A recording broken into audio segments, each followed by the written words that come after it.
Hey, how's it going? Welcome to Wednesday night live. Originally was going to be Thursday night, but yeah, something popped up. We were going to have a birthday dinner for someone, and it had to get rescheduled. So this actually didn't take priority. I mean, I wish it could have, but it didn't. So yeah, it's good to see everybody. I see there's a few people in the chat already. The laptop's here, so if you see me looking down at all, it's because I'm trying to see any comments in that. We're going to talk about blends. I mean, I'm never too clued up on anything, or I'll just pretend that I don't know anything because it's the easiest way. Plead ignorance, and it'll get you by, I think. So, yeah, we're going to talk about blends a little bit. We're going to go through some blends. I've got a few here. Just discuss kind of different types, blends that I'm enjoying at the moment, blends that I would recommend, and we're also going to have a guest to help me get through this. So the first things first for me is to pour a beer. So that's what I'm going to do. I've got some Weiss beer, so I'm going to pour that. It's from Aldi. We'll get that poured into the glass, and that'll help settle the nerves. I mean, yeah, so I wanted to discuss blends because I think they're getting a bit of a resurgence, and with the way I've been saying in a lot of my reviews, with the way the current whiskey climate is and how prices are, blends are pushing people to buy them because of the single malts maybe being a little bit too expensive. So I know I'm reaching for more blends. I'd say one because of price, but also two, just trying to broaden my experience, my palate, and try different things. Because I think there is a lot or blends have got a lot to offer, especially when they are comprised of single malts and grains and not just kind of teaspoon drams. But we'll talk about that. I see Martin's in. I'll say hi to everybody, even though I've tried to comment already. But hi to Al. I hope I see you're saying you're doing better than last week. That's good to hear. Gav as well. It's good to see you. Andrew, good to see you in. Martin and David Hong. David's got a little bit of a sad face for some reason. I'm not sure what's happening there. Maybe he's not going to be able to join us for long. But yeah, so I think back in the day, basically years and years ago, whiskey production predominantly focused on single malts, and they didn't really look at blends. And I think it was about the 19th century when blends started uh, becoming a lot more popular, and a lot of this was thanks to Andrew Usher. Who was I missed? Sorry, I'm just seeing comments. Hello, Jim and David missed my package. Hopefully, you'll get that package. That sounds a little bit, what do you call it, innuendo. Um, but yeah, Andrew Usher, he was kind of the he gets hailed as the father of blends. So yeah, in the 19th century, blends started becoming a lot more prominent. They were focused on a lot more, and it was basically producers were wanting to create more consistency, create a product that would not necessarily vary too much, and something that the customers could rely on from time to time. And there was a lot of different ways about doing this, whether it be using single malts and grains to kind of create maybe a fruity and full mouth feel, because you get the kind of creamy, thick mouth feel from the grain, and some single malts obviously give you that fruity side of things. So yeah, the importance kind of lies on which whiskies you choose, obviously, which grains, and kind of the style that the producers would choose at the time, what casks they'd use, and all good things like that. But yeah, I'm going to take a sip of my beer, take a little break from talking, because my mouth got a little bit dry, and see what this Weiss beer is like. Evening Hells.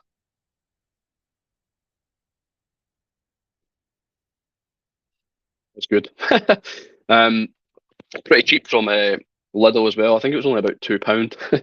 um, but yeah, I don't know what else I've got to say on blends. There's a lot to say. There's a lot to discuss. There's obviously an art to it. which I think needs to be recognised, and it is within the kind of whiskey community, that we realise these blenders have a real skill for it, and in order to showcase their skills, they can use different experiments, like I said, different cask finishes, um, yeah, marrying different types of whiskies together. So yeah, I'm going to pour my first dram anyway, as well, to break it up a little bit. Evening, Willie. Good to see you in. And my first dram is a blend of islands. Maybe shouldn't start with an island an island blend. It might ruin the palate, throw the palate off a bit. But yeah, I've not had this in a while, and I want to try it. It's one that I would definitely recommend. I've been enjoying it. I'm maybe halfway down it. It's the Scalisig blended malt. So it's all malt. There's no grain in here. I think I've got a few with malt and grain, and a couple just, yeah, blended malt. But yeah, this is just a blended malt anyway to start with. I think it's got I don't think it's got too many Islays in it. I think it might have one. Oh, I just burped. That's disgusting.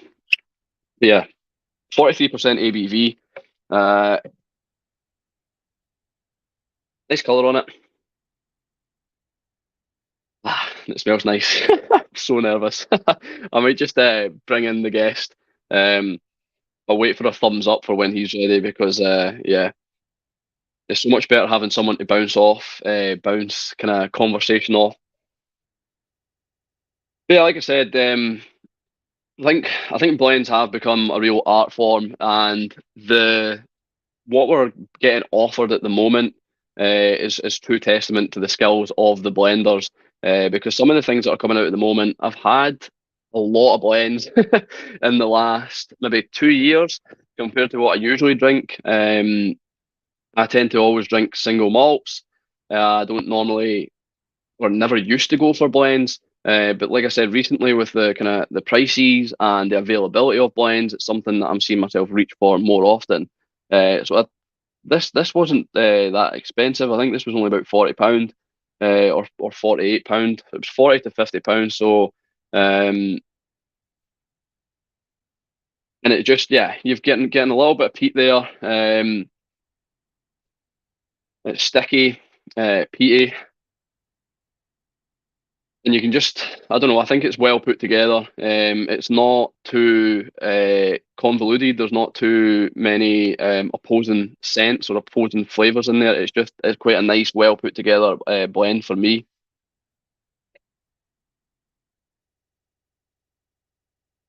Mm. I think the only issue with that is the 43%. Um, is maybe a little lacking in the mouth, but there's a little bit of peat in there, and I think that helps carry it, bring it forward a bit. So Jim's just saying master blenders are rock stars for me. Master distillers get a lot of credit, which is fair enough, but I personally feel it's blenders who deserve the credit.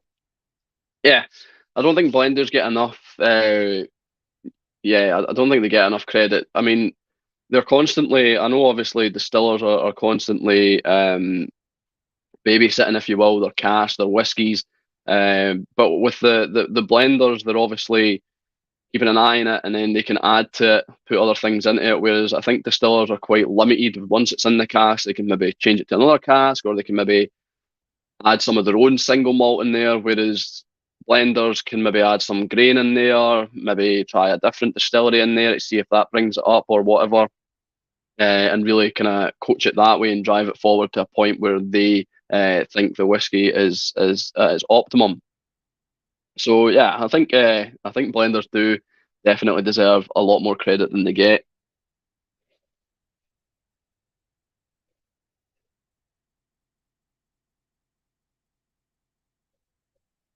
So Hells is saying some fine blends out there at the Mo, each end of the price spectrum. Ardney Maclean's nose.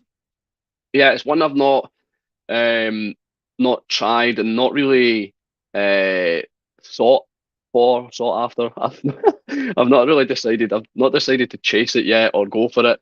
And I think that the main reason is that I've got too many whiskies at the moment, and even when I buy new whiskies, I kind of feel bad, or not bad, but it's almost like, why am I buying more whiskies? Why have I got this problem?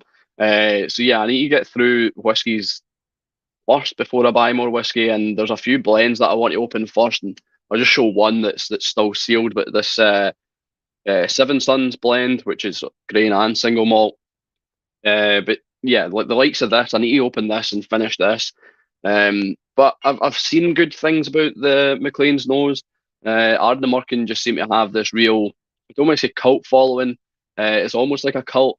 Everybody just kind of jumps in and loves everything they're bringing out, and they do deserve some of the praise, or maybe all the praise. There's just sometimes that they don't hit the mark with me. I've had a few that haven't hit the mark with me, but that's probably just up to my palate. But anyway, yeah, I'd like to try the Maclean's Nose to see if the fuss is worth it. Loch Lomond's Distillery release number 2. I've not had that. And Cutty Sark Prohibition, which I've terrible. I've not had that either. I've seen a few people speak it up, but for some reason I've never been bothered by it. Never felt the need to buy a bottle, which is maybe terrible. Maybe I should. Maybe more people will push me to try it. And Thompson Bros hit the spot. Yeah, I've had a few blends from Thompson Bros, and it's more something I wanted to touch on again as well with the types of blends you get. Obviously blended malt and just blended whiskey itself, with it being grain and malt. But I wanted to touch upon kind of, so this is a Thompson Bros blend, but it's teaspooned. So yeah, it's a blended Campbelltown malt. And how much nurturing they had with this, probably not a lot. It's predominantly Glen Scotia, we can assume, with maybe a little bit of Springbank, if that. It could be Kilcairn, it could be anything in there. So yeah, when it comes to these types of blends, yeah, they can be good and worth it and tasty, and I do like this whiskey, but it's hard to consider these types of blends, if that makes sense. There was the Timorous Beastie, I think it was, the 18-year-old, that was getting a lot of praise, and it was great. I've tried it, Stevie's got it, but I'm sure that was pretty much just teaspoon Dalmore. So it's in instances like that where I kind of feel cheated when I get a blended whiskey, or it says blended on it, and then it turns out just to be teaspoon. See you later, Jim. Cheers. Have a good one. I'll have a wee drink to you. Yeah, Gav's mentioned Woven. I'm going to bring my guest in now. He's waving frantically. He's obviously got something to say. Somebody's maybe pissed him off in the chat. Yeah, so I'm going to bring the guest in. I feel like I've talked a little bit about blends, but not a lot. Hopefully, he can offer some more constructive information, because my yeah, I just get all flustered and embarrassed on the camera, especially when it's live. So yeah, I'll bring the guest in. It's Matt, who's a Taves member, and he also has his own shop, Kinnaird Head Whiskey. So hello. Hello, how's it going? Hear me okay? Ah, yeah. Thanks for saving me. No, you said give me a thumbs up in the background. I'm standing in the background going like that. No, it's I hi. sorry, it was just Gav saying about Woven. I did see. I think he done some videos on Woven, and I did see them, and he gave them all good remarks. I don't know if it's something you've tried, but after Gav's reviews, I've kind of wanted to try them. No, I've never tried Woven. I've been trying a few of these blends, and as you say, the whole tasting a wee while back. I said to the people at tasting, I said, I think what you got to see going forward for a year, and the whole whiskey sphere is young whiskey and blends or blended whiskey. I says they'll be around to stay for the next foreseeable good few years at least. Young whiskey goes without saying. So many young distilleries, so it's a given. And as you touched upon, blends or blended whiskies, they provide a great opportunity for the producer to put a product out that is cheaper usually, than single malt. They can get a consistency if they want it. They can be inconsistent. They can do batch variation and whatever you want as well. So I think we'll see pretty much most of the companies. You see it with the indie bottlers as well. Dramore, Thompson Brothers, as you mentioned, and McLean's Nose, which I've poured some just now. I How is it? really like it. I really like the McLean's Nose, and for sub 30 quid, I know it's 25p less than 30 quid, but for sub 30 quid, you're getting a lot a lot for your money there. I think you could. I I mean, think you could pay double the price and do worse. So yeah, it's good. It's good stuff. it's definitely it's like I said, it's definitely an art form. And Totally. when they can uh, marry whiskies together, especially I find it bizarre how they can do how they can put malts and grains together and come up with something that's not absolutely horrible or absolutely disgusting. Because sometimes I struggle with grains, and I'm assuming in a lot of these whiskies it's not like the oldest grain they put in there. It's probably just, but then it's probably not a high percentage of grain. Um, but anyway, the art and the skill to put these together and come out with a decent product and a product that's affordable. Yeah, I think it's amazing. And I'm kind of glad that we're in this period of rebirth of blends, because I'm quite excited and I'm enjoying the blends that I'm having. Yeah, for me, I wasn't one of these people that would have raved about blends. I didn't knock them either. I'm not one of these people that would have been sort of single malt is the only type of whiskey you should drink. But I never really discovered blends up until probably a few years ago. I started trying a few different things, got given a few samples, and I am really into single grain as such as well. I've tried some really nice, well-aged single grain. I've tried some really horrible, well-aged single grain as well. I think single grain, it's take it or leave it for me. But as you say, some of these skills that the master blenders have and what they can do with what they've got at hand, it's pretty impressive. It's pretty good. So no, Right. So Willie's saying nearer the bottom end of an M&S 8-year-old blend, £18, 43%. The blenders on that should get a pat in the back. Well worth it as a house dram. I've always been, I don't know about you, but I've always been tempted by M&S or Aldi, Lidl, whoever, and seen their whiskies in there. But then I've never, it's £18, £20. You end up spending £70 on a gamble and some other whiskies, or maybe a well educated gamble. But these ones, I feel it's a little harder to part with my cash because I feel like they're going to be terrible. But I mean, Willie's been drinking whiskey for a while, and I know he's got a great palate. So if he's recommending it, the M&S whiskey might be a good shout to try. But I wonder if it's been consistent through the bottle, Willie, or if you've just at the end of it, you're getting a bit of a better experience. But yeah, Hills is saying, think single grain needs a few years on it. Yeah, I struggle with grain, young grain, and even old grain. Sometimes it just doesn't hit the mark. but then again, I was a blend that I tried recently, and it was quite it was quite heavy grain forward. And to me, it was a bit artificial, sugary, sweet, really not to my liking. But I spoke to somebody online, and we were chatting about what we recently tried blend wise, Campbellton Loch, Thompson Brothers SRB5, and the like, and then McLean's Nose. And this blend that I mentioned, this is really not for me. He really loved it. So again, every palate's different. Every preference is each to their own. So I you've got to be careful not to sort of fully bash something because it's not only to your liking. So. Aye, that's the thing, I suppose. right, it's individual palates, and it's the same with blends. I just think it's amazing because I feel like in most grains, and even grains that I've enjoyed, I get this synthetic, kind of chemical taste. And the better grains, or and what I consider the better grains for my taste, it's not as abrasive.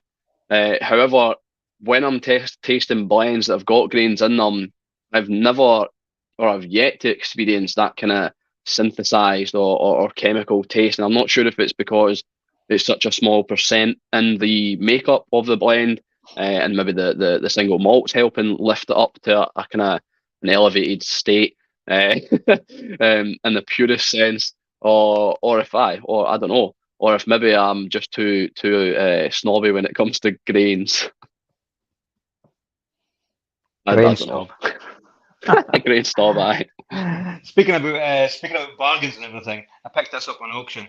It's a let's see, yeah. It's a old 70s blend, match whiskey, Oh 5 yeah. year old, an Italian import. 15 quid. It is absolutely outstanding. So if you see it at auction at a decent price, buy it. Back it up. It's probably one of the better blends I've tried. But some of these old blends that you get, that's another in here that I picked up. It isn't so good, but 20 odd quid for whiskey auction and all Aye. the rest of it. But as you mentioned, Andrew Usher tried a 1920s blend. Andrew Usher, Aye. phenomenal, really good. And it's a shame that these are in the past. You get people harking back to these whiskies yesteryear and all the rest of it, but the it's water under the bridge. You can only buy what's Aye. but some of them are stellar. Have been really good products. It's in this day and age, and obviously like because of the access to the whiskies we've got, and even the ability to blend whiskies from not just different regions but different countries. It's pretty astounding, I think, to think like back in his time, Andrew Usher, there was very limited, or if at all any, there was probably no blends until he decided to kind of pioneer it. And the fact that now blends are obviously such an accessible thing. It's mental to think back then that they might have not had blends. I couldn't think of. I couldn't imagine it. Well, I Poor old suppose people. from that you got your Johnny Walkers and you got your Chivas, and then your Ballantines and all these Dewars. Yours. So Dewars. But Aye, as you that was say, you got I was just going to say. blends for different countries. That's a Armrut, a Glen Elgin, Macallan. All right, what's that like? It's the Kincardine by Adelphi at Oh, all Fusion right. Whiskey. Yeah, Um, yeah. it was one of them. It's a bit of a regretful buy, but I opened it up anyway. It's good stuff, but overpriced, way overpriced. So It's what we're got saying. East Find Macallan. Welsh Toro saying a good value blend is Black Bottle Alchemy series. The island smoke is very enjoyable and the grain is hardly noticeable. But I think that's what helps this dram. It's obviously sherry. You can see by the colour, but I don't think this. Well, this is only malt anyway. But what really delivers this and kind of elevates it is the fact that there's a little bit of peat in there. So I'm just wondering. Obviously, like peat for me helps a lot of younger whiskies boost them up. So I'm just wondering if that's what the case is with this Black Bottle Alchemy. It's not something I've ever had, Matt. We've seen what was the other one? The Cutty Sark mentioned as well, the Prohibition. I don't know if you've tried either of them, but it's two that are obviously extremely accessible here, but it's two that I've never ever had and never kind of felt the need to buy. I don't know if it's something you've had or if you've tried any of them. The Cutty Sark Prohibition. Mm. Yep, I picked a bottle up just 2023. Oh, must have been about 5 years ago, maybe even 6 years ago. But I got a bottle for just over 20 quid on off Master and Malt. I think the Cutty Sark Prohibition, it's got an elevated ABV as well. Yeah, It's quite punchy. I found it a bit quite a peppery kind of sort of taste in it, but for a price, you could do a lot worse as well. Is it the skull? Is that one you got, the skull seg, or what do you call it? the Scarseg, yeah.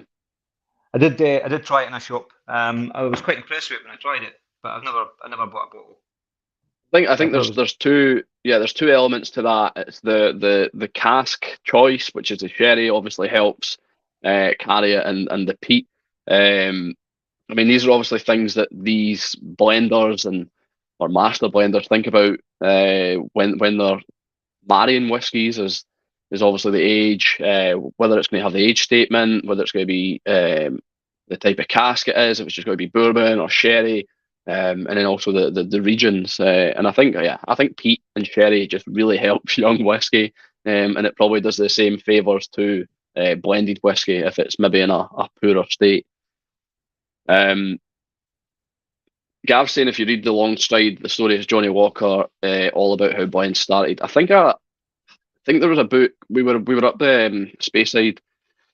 We were staying in a cottage up in Speyside, and I'm sure they had this book on the bookshelf, but we weren't there that long enough to read it. So I think I only got a couple of pages in before I started drinking drams instead. Donald saying he had a very fine Chivas 12, 43% from the 80s. A present from his Spanish father-in-law, much better than today's Chivas, but I think it had old whiskey in it. Yeah, so I think Stevie, my girlfriend's dad, he didn't really, obviously, everybody starts a journey somewhere, and I'm sure his journey was Chivas 12 or Chivas 18. I'm more than certain it was Chivas 12, and he had a lot of good things to say, and still does have a lot of good things to say about the old Chivas 12, and this would have been the 80s or maybe earlier. But yeah, it started his journey. He's obviously progressed to a stage where he's drinking all sorts of whiskey, but yeah, Chivas 12 kind of pioneered his journey and his palate. And I'm just wondering if obviously that's a role that blends play, just a kind of gateway. I don't want to say gateway drug, but a gateway entrance into the world of whiskey. I don't think I started on a blend, but there's probably loads of folk out there that will start on like Johnny Walker Black 12 or Johnny Walker whatever, or even Famous Grouse. I don't know if that would be a blend to start your whiskey journey or to absolutely destroy it before it even got anywhere. It's not one I've revisited, to be honest. It's all making me feel so old. Sorry, Andrew. When I was growing up, single malt was virtually unknown. Everything was blends. Now blended Scotch may only account for 85% of bottles sold. But yeah, it's like everything in the world or in produce, or even in consumerism. I'm trying to think of the right term. It all comes full circle. It's like clothing nowadays. It's starting to go a little bit more retro, and back the way people are starting to play record players, instead of CD players, or instead of iPods. Even the old iPod Nano is becoming retro, and people are starting to go back to that. So I suppose it's the same with whiskies. It starts with single malt, goes to blends, goes back to single malt, and now we're back at blends. But I'm happy with that because blends are pretty good. What have you got in your glass now? I'm just waiting for the tape recorder to come back into fashion so I can get the junkets at my father's loft shifted. Get it right on eBay. He's got rooms of stuff. Absolute nightmare. My Mark IV Golf, it had a tape player in it, and I didn't have any tapes obviously because when I had the Mark IV, tapes were out of fashion. But I had the tape with the aux cable on it, so you could plug your phone in. And to this day, I still think it's absolutely magic how that worked. Like, I don't know how that works. So I poured the Thompson Brothers TB BSW 6-year-old. Again, really good value for money. This and the SRV5 I think are really good. The SRV5 pips it for me. I have got a bottle next door. It's for a gift, so I'm not opening that tonight. But the SRV5, it was one of them bottles that I think I bought it Aberdeen whiskey shop, and got him, opened it, tried it, and I just thought, that's really good stuff. Really good stuff for the price. And it was one of them that we kind of sort of really pushed to try and get some form of account for Thompson Brothers with the shop. So aye, the SRV5 ticks a lot of my boxes. It's a whiskey. It's got a lot of character. It's got a lot of flavour. It's got a good mouthfeel, and the price for it just over 30 quid. I think the price is going up along with the price of everything else, but it'll still be sub 40 quid for a bottle. But as I say, it ticks out my boxes anyway. Yeah, I mean, I've not had the other one, the TB. I've got a bottle of it sitting sealed, and my plan was to wait until the SRV5 was finished, but I might open it alongside so that I can compare the two. But I've not got around to it. But the SRV5 is something spectacular. I think the whole concept behind it with the vatting kind of Solera type system is mental. And the guys have done a great job. And I don't know if it's both of them, if it's them, or if it's somebody else working there that kind of oversees it. But I don't know. Do you think do you think you or I would be able to do something like that? Get a bunch of whiskies and make a decent blend? Do you think it's kind of? Do you think just having quality whiskey helps, or do you think you need that kind of keen nose and the keen taste in order to nurture it and nourish it into a better state? I don't. I don't think it's down to luck. Put it that way. Aye. Of course, these guys need to be checking on stuff, nose and stuff. Have a keen nose for it, as you say. That goes without saying. I would say because if it wasn't the case, then I think their business would soon be in its arse because you'd be spunking money left, right, and centre and buying this, that, and the next thing. Then it would likely be unsellable.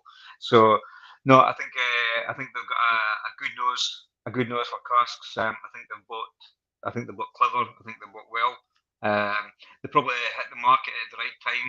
When they did the whole kind of sort of crowdfunding thing to get the distillery up and running, and they've ticked along really well.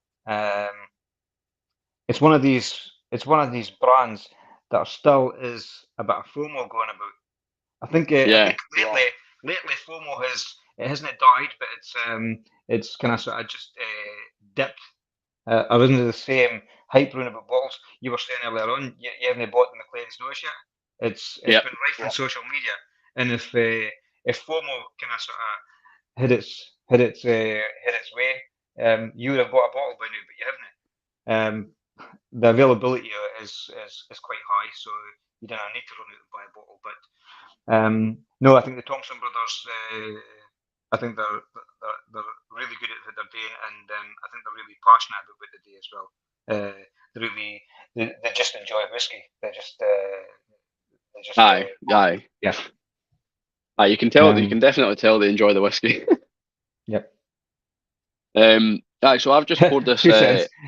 Helen says FOMO in evidence with the Campbelltown releases today. Okay, I'll retract what I said. FOMO has dipped. Unless it's Springbank. To be fair, I've not. I've seen the releases, and I'm definitely not buying the 30-year-old for what was it, £800 or whatever, £850. Not for me. The 25-year-old, mate, I barely even read the email. I can't even bother. I'm not even lying. I'm not even trying to seem cool and hip, but I just can't be bothered with Springbank. I got the Society bottle, and I'm so glad I did. It's amazing. But I can't be bothered having to chase core releases. And the prices are mental. I'm not paying for that. I would love a cask strength. I buy the cask strength every year, and this year is probably the first year that I couldn't really care about getting a bottle. So for me, the effort and the chase, whatever you want to call it, no. And I was supposed to be going to the Campbelltown. Well, I was hoping to go to the Campbelltown Festival next week. Oh, aye. Something's came up, so I can't get down now. And I'm okay with it actually. Oh well, It's it's a good I still, a good place to be in. I still love the stuff and all the rest of it, but Aye. what you're supposed to do. Yeah, I mean, yeah, Um, I've got plenty of whiskey in Jimmy Jazz is here, and so is Danny the house. Hi, Keenan. Jim. Uh, um, so I've got the white label.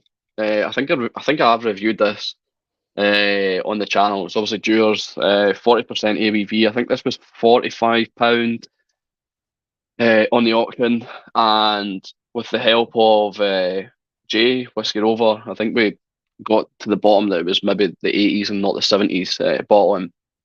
But I've gave this to a few people as well, and it's just I don't know if you've had a sample of this or if I need to send you a sample. But it's just mental. It's so different. It's like nothing I've personally ever experienced before. Obviously been like a bit of a blast for the past for me, or a time before I was born and all that. It's just what it's so different from the blends that we get nowadays. Yeah, it's such a weird one, and it's maybe something I need to explore more. Is I know you've obviously bought quite a few blends, and I know Ryan from the Tabes is exploring with kind of blends from earlier or yesteryear, if that's the right saying. Uh, and yeah, I think I need to do it as well because this is kind of blown. It's not. I wouldn't say it's blown me away, but it's taken me by surprise. No, I think that's the thing. You find a certain intrigue, and you can definitely sense that are made differently.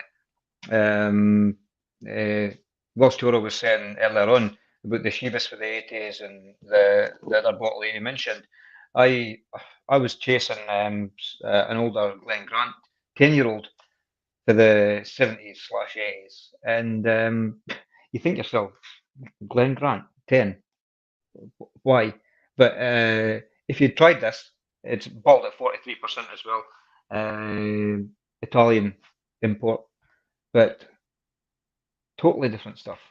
Aye, And there's just something about it when you can almost knows the difference in quality, taste the difference in quality, and it's almost like a different whiskey. And I suppose uh, methods methods have changed over the years.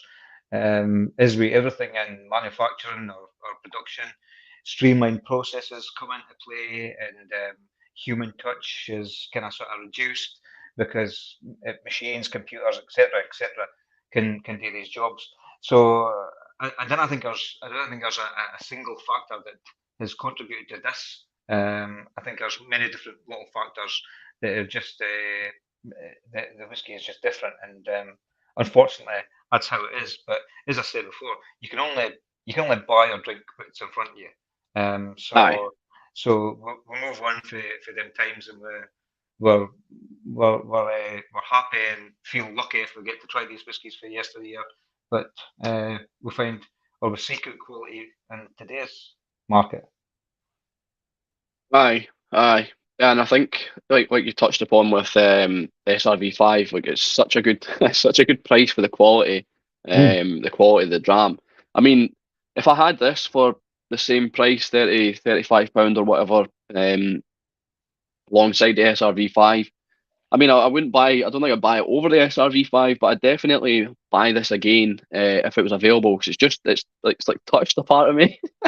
It's it struck a chord somewhere. I don't know if it's Left more its the mark. yeah yeah left its mark. Aye, I don't know if it's just because of the kind of romantic. I keep going to drink this pint, but I'm too busy talking. The romantic side of things, and because it's probably made by people who are long gone, most likely, or if not long gone, and a later stage of life.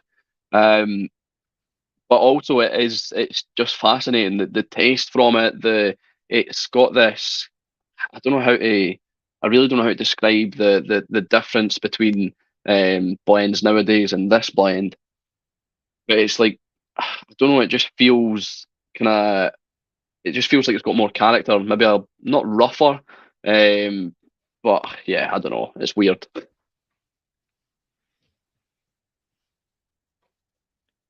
just it feels a little bit more substantial. It feels I don't know. It feels thick in the mouth as well, even though it's 40% ABV. But yeah, God knows. No, it's one thing I noticed with this blend that I mentioned earlier as well, the one I got at auction, 15 quid. It's 40. I think it's 40%. 75 proof. What's that? Oh, mate, I don't know. This is if you want to try and work it out. 43. But the mouthfeel on it is really good anyway. It drinks like it is something else. It's quality stuff. So Willie's saying malts that now fetch thousands a bottle were literally being poured into 80s blends at Dave Whiskey Locks and Butter Mountains.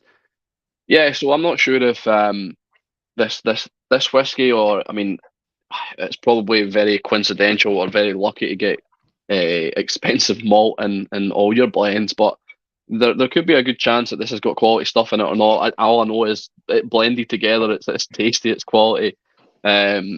So yeah, maybe there's something special in there. I'll pretend and I'll dream that there is. So Drew is here. Can only pop in to say hi. That's no bother, Drew. No worries. Good to hear from you. And Jeff's here. Glad to have been able to catch this well. I'm not sure you'll be saying that. Yeah, I suppose. Thanks for being here. I just basically waffle the crap. I'm glad I've got Matt to ground me. Did you try the Seven Sons blended malt, the 8 doors? So I tried the blended malt, but once again, that's this is my quarrel. This is my issue with these whiskies saying that they're blends. They're just, I've got a bit of paper, a little cheat sheet. They're fake. They're not blends. They're just teaspooned. I'm sure the blended malt from 7 or 8 doors, Seven Sons is teaspooned as well, and it's not that it's a bad thing. Like, it's a great dram. I've been rattling. And like I said, mentioned earlier, the Timorous Beast 18-year-old, which is most certainly or being confirmed as Dalmore, teaspoon Dalmore, and it's quality and it shows. But I don't think they should be called blends. I think they should be called something else. But I mean, if you made a product yourself and you teaspoon Macallan in it, would you tell everybody? Of course you would. Yeah, That's teaspoon Springbank. It's a no-brainer. So yeah, from a producer's point of view. Aye, no, I think, yeah, I don't know. I don't know. I don't know how you'd get around it, but I just feel lied to when they say it's a blended malt when it's just teaspooned. 70 proof. Google says that's 35% ABV. 75 proof, so it must be 40%. Yeah. No, I mean, as I mentioned earlier as well, so the whole thing we nearly every producer and indie bottler making blends is, for the consumer we get choice, and I think this day and age the whiskey drinker has got choice upon choice upon choice. It's great. You can definitely across the spectrum, single malts, blends, grain whiskey, the lot. You've never had so much choice, but from a shop perspective, releases are coming thick and fast, and these releases you've got to be choosy as to what you take in, because ultimately you're putting out money for a product in the hope that it'll sell. We, as I said, we FOMO kind of sort of dipping. I believe it is, and maybe I'm just speaking shite. Maybe I'm wrong with that, but I believe that the kind of sort of FOMO thing is tapered off a little bit, and I think you've got to be aware about that as well, from a shop perspective. You can you can very quickly make a wrong move and stock up on a product. Let's call it product X for the sake of talking. You can buy X amount 6 cases of product X and sell a bottle, and you're left with all this money sitting on the shelf. So, as I say, we are these releases coming out, and they're relentless. Producers are firing out so much stuff at the moment. Single casks, core range whiskies, and blends. And for producer to producer, I mean, it's almost, it feels, it isn't the case, but it feels like it's a daily occurrence. You get an email Aye. from somebody, oh, we're delighted to offer you this, we're delighted to offer this, and you're like, whoa, just take a breather. And I think that's just it obviously it resonates with the consumer as well, because I noticed that, I don't know if it was last year or something, and I know they've cut down since, but Carnmore, I always come back to Carnmore, like they had releases, they were firing them out. It was like nobody's business. It was like just a Tommy gun of Carnmore releases, and it was so hard to keep up with. But going back on your FOMO thing, I think, sorry, I'm just trying to look at the comments as well. I think FOMO, I think a lot of that nowadays as well is to do with the kind of maybe the kind of cost of living or whatever, that people are maybe feeling the pinch a little bit more, so that they can't necessarily be as frivolous with their money. So maybe that's something. But yeah, I don't think, I do definitely agree that FOMO's kind of died down a bit with certain things. I mean, Springbank's always going to be there, but even talking to some people, like even like yourself, a huge Springbank fan, you're a little bit kind of worn down by trying to keep up with it and get core releases. The 12 cash strength being a fine example. So Danny Keenan saying, anybody tried the Noble Rebel series? I've not. I don't know if you have. I actually don't think I've ever heard of that before. Noble Rebel. No, I have only you tried you need to Google it. the. Is that them that do the Voodoo? Is it the same company that do the Voodoo or whatever? Oh, aye, those whiskies that came out. Aye, they were quite recent. That could be. It rings a bell. Ryan's joined. See, we should have had Ryan coming in and talking about Andrew Usher. He probably knows way more about me. It should have just been a live between you and Ryan. And I'm pretty sure I sniped Ryan on this whiskey. I'm sure this was the one that he was bidding for, and then somehow I ended up bidding for it and winning it. But I didn't see that he was bidding it in the chat. So I'm sorry once again, Ryan, that I stole a whiskey. Yeah, what else have we got here? Wish we could get more of the 7-year-old Glencadam Carnmore Sublime whiskey. Yeah, I think I had a bottle of that. I think I've still got some of it, maybe a quarter left. It was pretty, it was pretty good. Yeah. Aye, and I paid too much. Yeah, I paid 45. I don't think 45 was too much. I'm really enjoying it, Ryan. Yeah, I think there's something weird and kind of wonderful about it, and I can't quite put my finger on it. But yeah, Ryan, you should have been the one kind of running this. You should have been Whiskey Whims for a night, because you know way, way, way more about blends than me. And we've actually got one of your blends to, well, I've got one of your blends to open. Yeah, I wasn't slating one of your blends earlier. I mean, I was. Well, I wasn't slating the blend, but I was slating the teaspoon. I hate how it gets called blend. It might have been Willie. No, it was Andrew. Sorry. So Andrew said earlier we have to blame the Scotch Whisky Association. So before 2009, we called them VIDE. So I'm guessing that's for teaspoons. Yeah, I don't know. I've just got a quarrel with whiskies being called blended and then them being teaspooned. I don't know why. I think I like to think that the person's put them together and like done such a wonderful job, and then to find out that it's teaspooned, it's like, oh well. I mean, they've still obviously done the job, and nourished the cask, but yeah, I don't know. It takes away from it for me. I'm actually going through these whiskies quite quick. So I've had the white label. I don't know what I'm going to move on to next. Anything to calm the nerves. I've got at least 2 more that I want to have. Oh yeah, bugger, I nearly fell. Not a stuffy seat. Aye, I got this as well, which I need to share with Ryan. I was thinking about splitting it with Ryan. It was it was almost another one I stole. I didn't really steal it. It was the one for the Master Malt. It was the Whiskey Santa. when you done that hashtag Whiskey Santa. He done this blend and I done this blend and I got it so wide. But aye, Well done, Ryan, on the 8 Doors blended malt. It's really good. right, first time Isn't having it, or have you? isn't it actually the first time I tried it? I tried it back in December, but I only tried a little bit of it, and there was so much going on that I was quite distracted when I tried it. So this is actually the first time I've been able to try it without distraction. I was a bit distracted, but not much. Not Um, really. It's not too bad. And no, it's good. It's good stuff. I kind of held off opening it for a bit, and I think that was because Mark, one of the other team's members, he had opened it and went through it way too quick.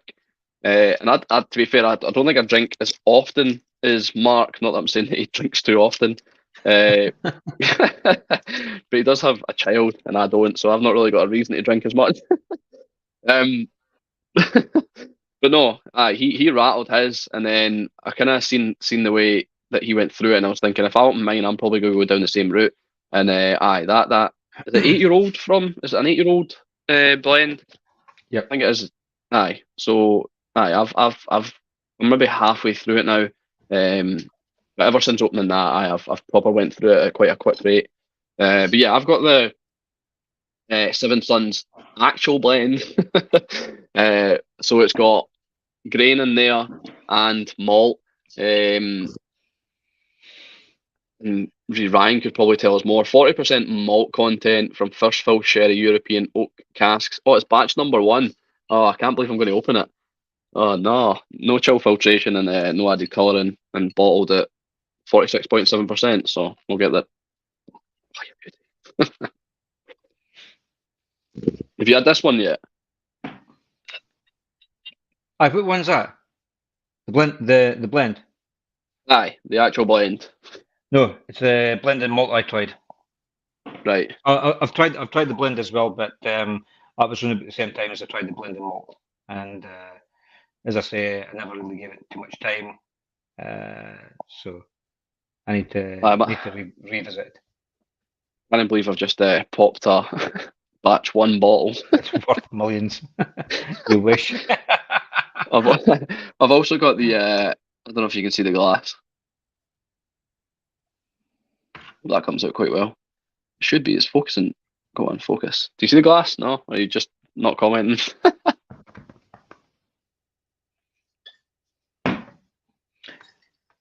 Ignore me then. You speak at me? You know? Yeah, I was speaking to you.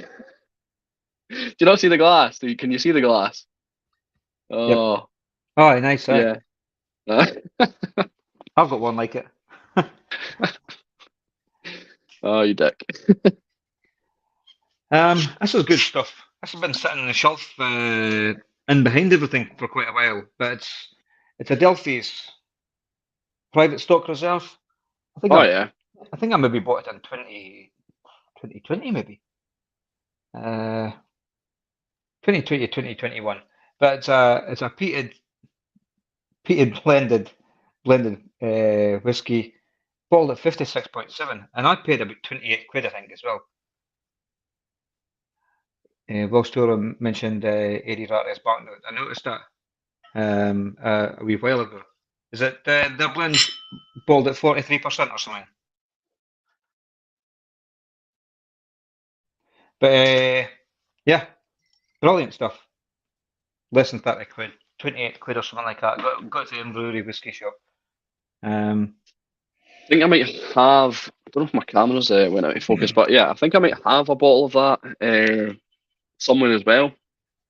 I've got, like I say, I've got that cupboard that's just full, and I don't know what's at the back of it, but I'm almost certain I've got a couple of Adelphi blends. I know there's one that's just a kind of normal one, but I'm sure there's a private stock one. Ryan's saying it's a screamer. It's good. It's really good. And as I say, it sits behind everything else, and I go back to it every now and then. hear a drum just once in a while. It's one of them bottles that after it's half gone, I'll be thinking, oh no, I'll never get a replacement for it. To be fair, that's without trying to bum up Ryan. That is actually where I'm at with the Seven Sons, 8-year-old, and also like this. Like I'm getting to a point where I'm going through it and I'm thinking, oh my God, I don't want to have any more because I'm enjoying it too much to say bye to it. Hmm. Straight away on this on the nose, I feel like it's quite punchy. After giving Ryan all the praise and 8 Doors all the praise, this is when I'm going to absolutely slate them. No. But I feel it's quite a wee bit nippy on the nose. It might need a wee bit of water by the palate. Mm. Mm-mm-mm.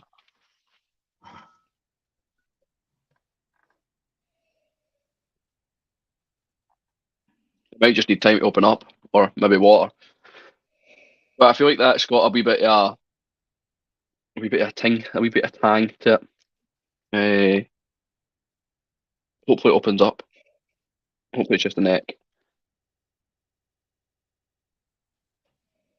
Is that what you're on at the moment, the Adelphi one? Yep.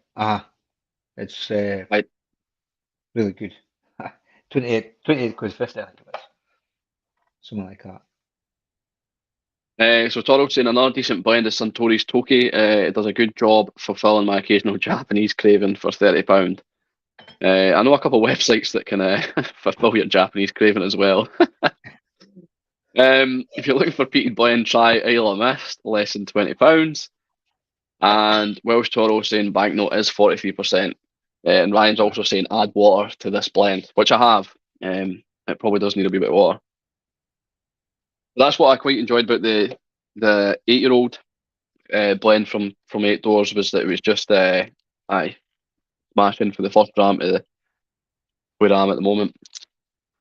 I feel like I don't know if I've got anything else to say more to say on blends. We should just end the stream now. I always feel like with these things, I never say enough, or I don't give enough chat about what the whole topic is, and then end up just going off on a tangent. But I suppose it is laid back, and it's better just to talk amongst friends. But I think it's I think the whole thing with if you believe that and I do to quite a big degree, I believe that blends have came to the fore again out of pretty much quality and value. But if you see some of the companies that have almost doubled their prices for core range single malts, I'm not going to start naming companies, but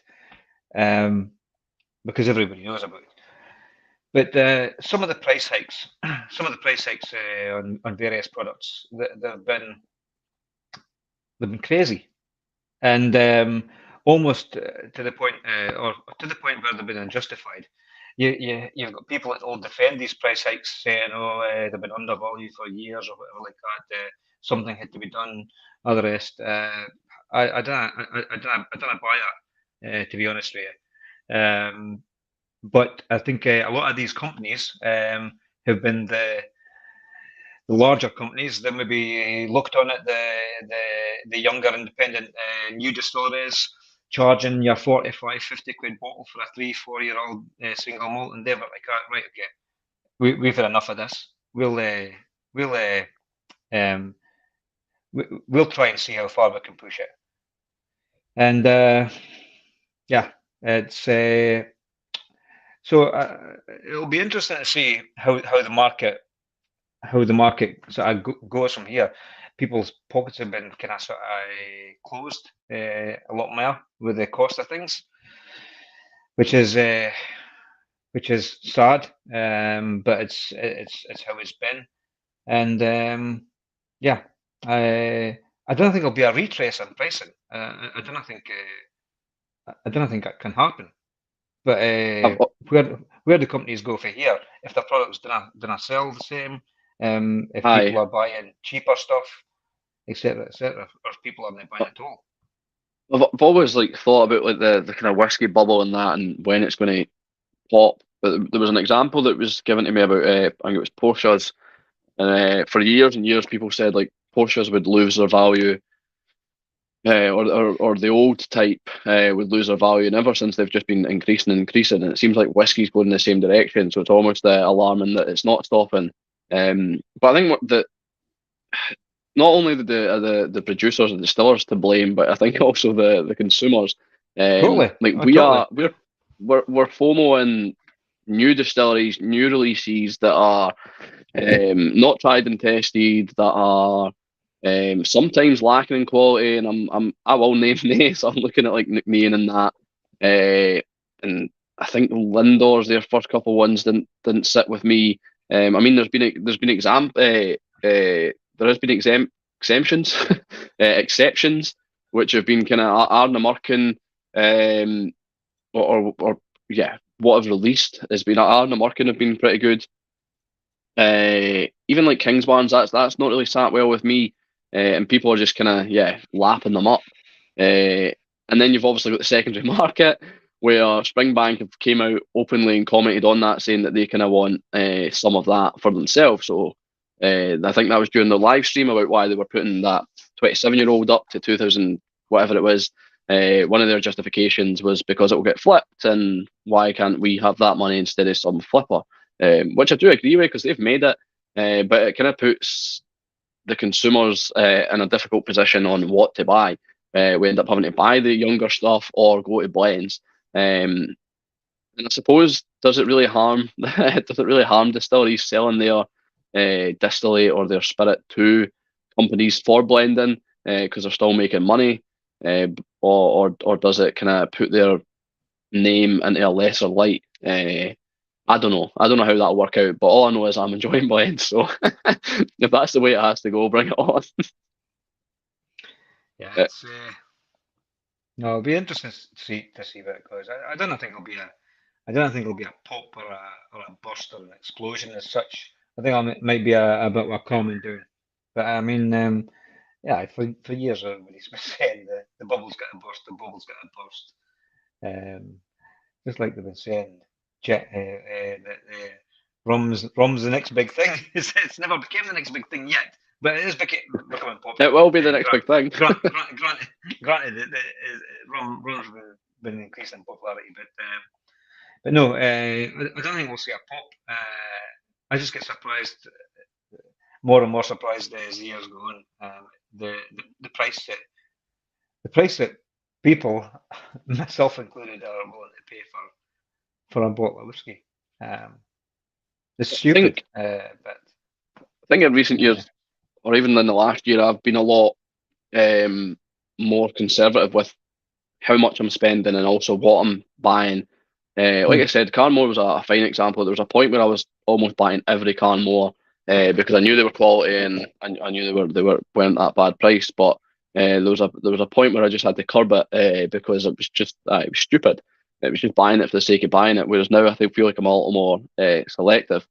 This blend definitely requires the water, but with the water, it's opening up. I'm warming to it.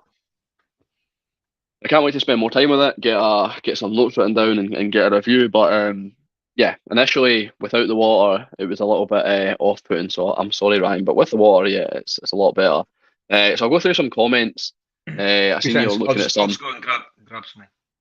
That's no bother. So good blends using grain whiskey can be very good. They really need a great blender. I've tried mixing it in its Stocks dinner. Grain can be a good ingredient if it's used well. Yeah, I was planning on doing a kind of experiment tonight where I just sat down and blended two random whiskies together and left it till the end of the live to try them together.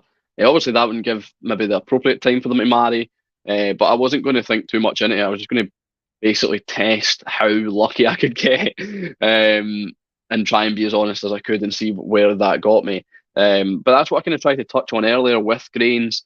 I feel like that the blends that I've had, I've never really been able to taste the grains within them, and whether that's partly the makeup of the whiskey, if it's 80% malt and 20% grain, and it kind of drowns out the grain, or it brings up the grain because of the malt.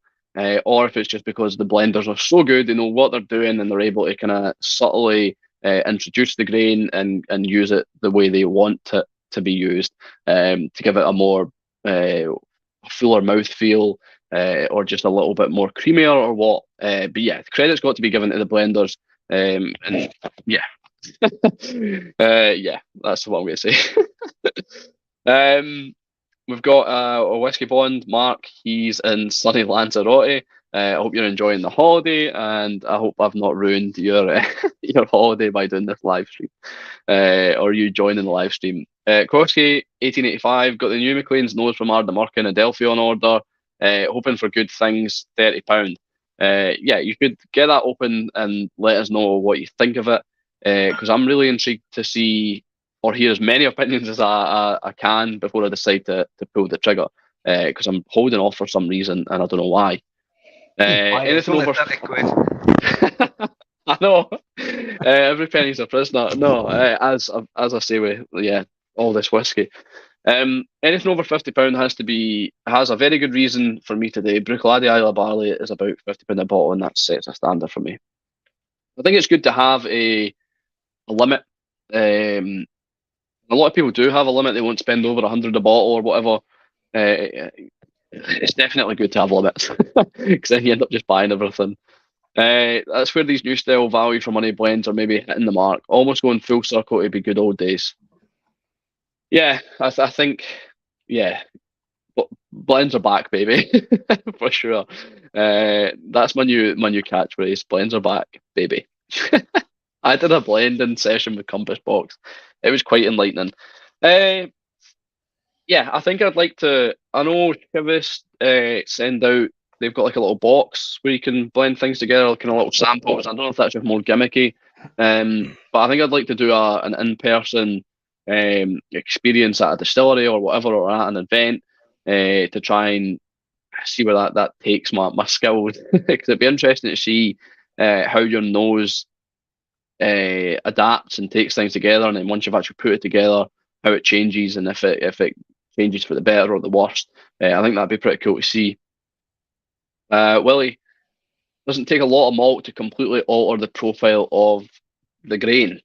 Aye, like I said, I was discussing with Matt, and I did want to try and do a little improv blend right at the start, and see how that developed over the stream. But I completely forgot to do it, so we miss out. Aye, were you away for a pee? No. I was grabbing a bottle. Oh yeah, another bottle. Aye, no, I'll open this. This is it was one of the malts is a heavy contributor to the Chivas or the Pernod Ricard. It's a bottle of Tormore. Oh yeah. One of the Distillery Reserve collection. I actually bought it today. I bought it in today from Nick Aberdeen Whiskey Shop. Has he moved location yet? No, he said maybe 5 weeks. 5 weeks Right. maximum, hopefully. They've still got in some quite a bit of painting today and all that, but they've got the shelving and the tasting room is quite well in the way of being set up. Did you set up a tasting room? That's cool. Yeah, they've got like a tasting bar thing. So I actually caught a mid phone call to somebody that's on a little bit of a tour or a trek at the moment, and they're picking up a nice bottle to be in the bar. So I want to get it away, but no, I think it'll be really good. And he's needed the extra space for quite a long time. Aye. Cheers. Sometimes when you go, aye, cheers. Sometimes when you go into the shop, it's if he's got a delivery about to outgo or outgoing, there's boxes everywhere, and you can't move. There's no room to swing a cat. Aye. I'm not gonna have a dram of this, but I just wanted to bring it. I should be having more of this. It's just at the bottom of my shelf, and it's one that I don't tend to reach for all the time, even though it's an absolute belter. It's this Mick Pink from the House of Macallan. I don't know if you've tried it.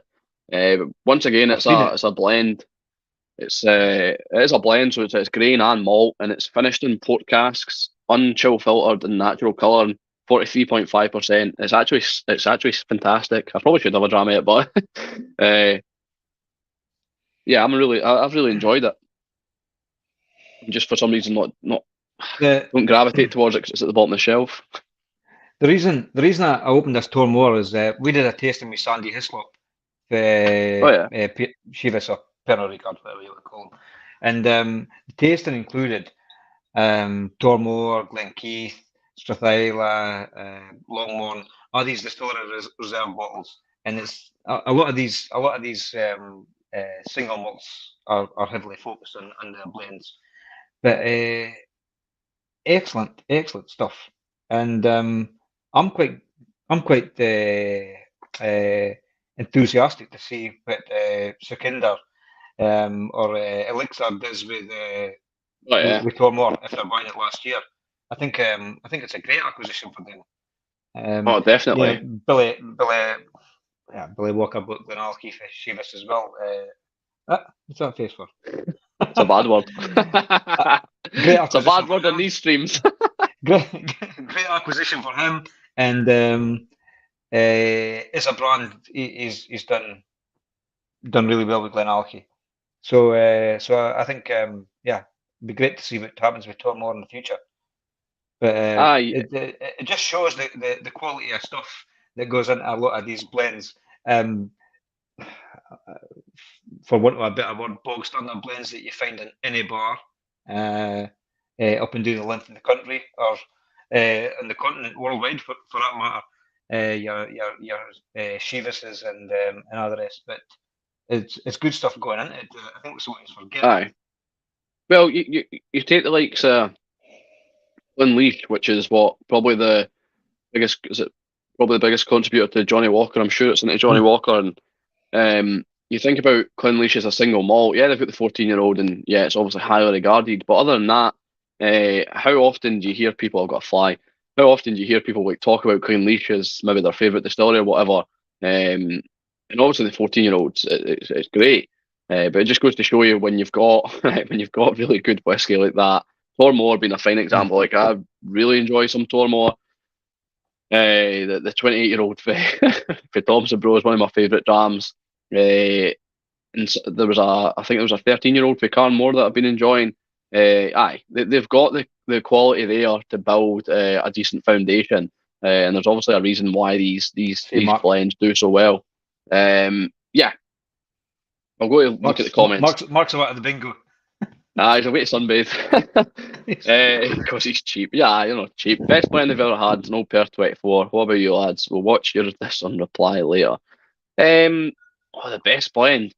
I mean, yeah, I think I've had an old Perth. It was classed as a blend, but it was a teaspoon again, and it was fantastic. I think it was like a teaspoon Boona. But I don't know what my favourite blend.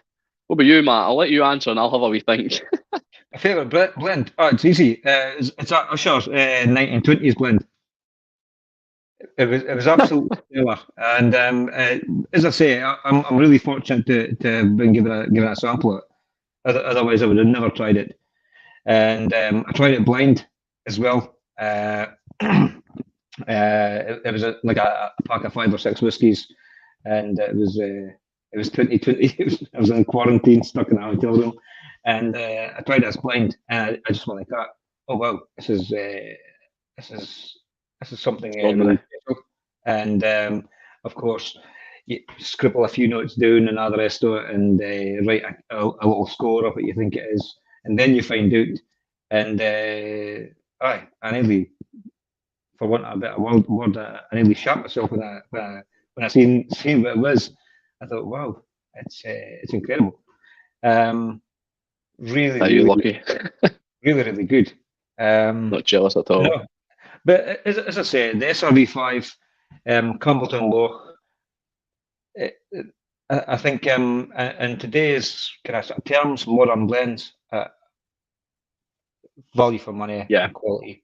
Definitely. Aye, SRV5 is like I said, this white label. I'm enjoying this. Enjoying this a lot. Really like that. That could be up there. But one that probably sticks in my memory is like maybe a favourite or at least a memorable blend was the Velvet Fig 25-year-old that came out with Weems not that long ago. I got that for like 95 or 99 pound, and it was 25-year-old. Yeah, it's expensive for a blend. But yeah, it was 25-year-old, and aye, that was really tasty. I rattled a bottle of that and kind of wished I had another bottle of that because I got two bottles of the Buna that they came out with, and that was good. But I still felt like the Velvet Fig just had the edge, and I would have definitely had the bottle over the Buna. I was just gonna look at the comments. So when Andrew done the Compass Box blending experience, he was guided by Jill Boyd. She was very impressive. They do say, and I've always said to my missus, my girlfriend, always get her to smell my drams, and that's not an innuendo. I always get I always get her to smell my drams because supposedly genetically, biologically, however you want to put it, without getting any hate, is women have better noses than men. It's an evolutionary thing, and it's a thing that's a thing that's been proven. So I Same always as get her man to flu. smell That's a thing that's been proven as well. actual man flu. So aye, she smells it, and sometimes she picks up something that I don't, and I'm like, I'm stealing that for a review. But yeah, it's good that Jill Boyd was impressive at the blending, and it probably makes her a great blender. So Toro's, when we're kind of talking on limits, he was saying his old limit was 200, and that was the ultimate limit for some imaginary bottle. He paid 189 for a Bar Blair 1983, which is 30-year excellence. That's the most expensive bottle he's paid for. I don't know if we want to delve into the most expensive bottles we've paid for. Uh, mine's is this one here. No, I'll keep that to myself. Yeah. Hell's tries to stay around 50, but Spudge when a special bottle comes along. I think it's good. I think it's good having a budget. But I think, yeah, I mean, you can definitely find whiskies or great whiskies at that price, and you don't always have to pay the extra. But sometimes it is worth it, and I hate saying that because I don't want to see anybody out of pocket. But sometimes it just is worth it. I don't know how you feel about that. It's probably a topic for another day. Like sometimes you can get bitten, and I think that was an example with that Lefroy 27. That's my most expensive bottle. Yeah, it was amazing, and it was great to have something of that age and from that region, but it wasn't worth what I paid. Although it was still very good, and I've had a lot of good memories from it. But yeah, Andrew, I could tell you how much the most expensive my bottle cost, but you might faint. Steve Gibson's here, or Stephen. He's saying SRV5 and BSW kick it out of the park. Yeah, we've touched on the SRV5. The SRV5 is excellent for a modern day blend, or just any blend. It's fantastic at the moment, and Thompson Bros know exactly what they're doing. He's also making his way through an Old Perth cask strength, and it's a fabulous dram. You've also had quite a bit of experience with Carnlower with regards to owning a shop in that. Have you had much Old Perth? Is the cask strength something you've enjoyed? Out of the Old Perth original, the cask strength, and the 12-year-old, I would favour the cask strength. I think it's again a good quality or quality and versus price ratio is great. I think the Old Perth original actually is good. Is still good for the money as well. We did a we did a tasting, an online tasting with Blair Sterick. Or no, it wasn't Blair at the time. It was David, who was working for Carmore at the time, and South African guy, no?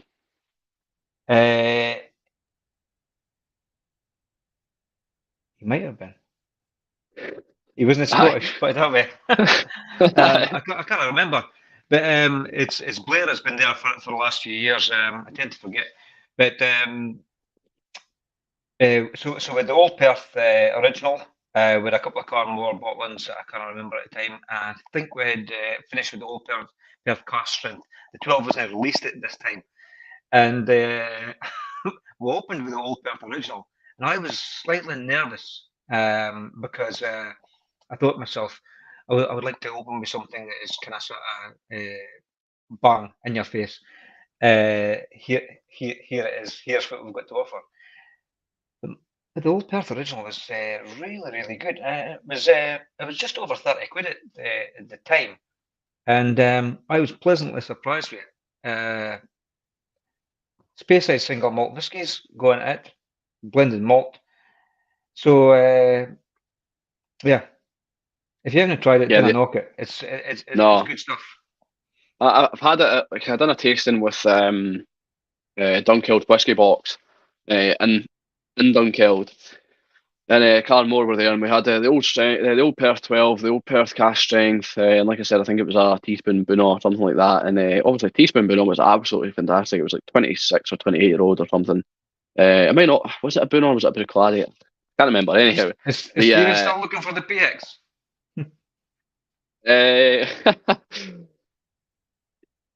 yeah.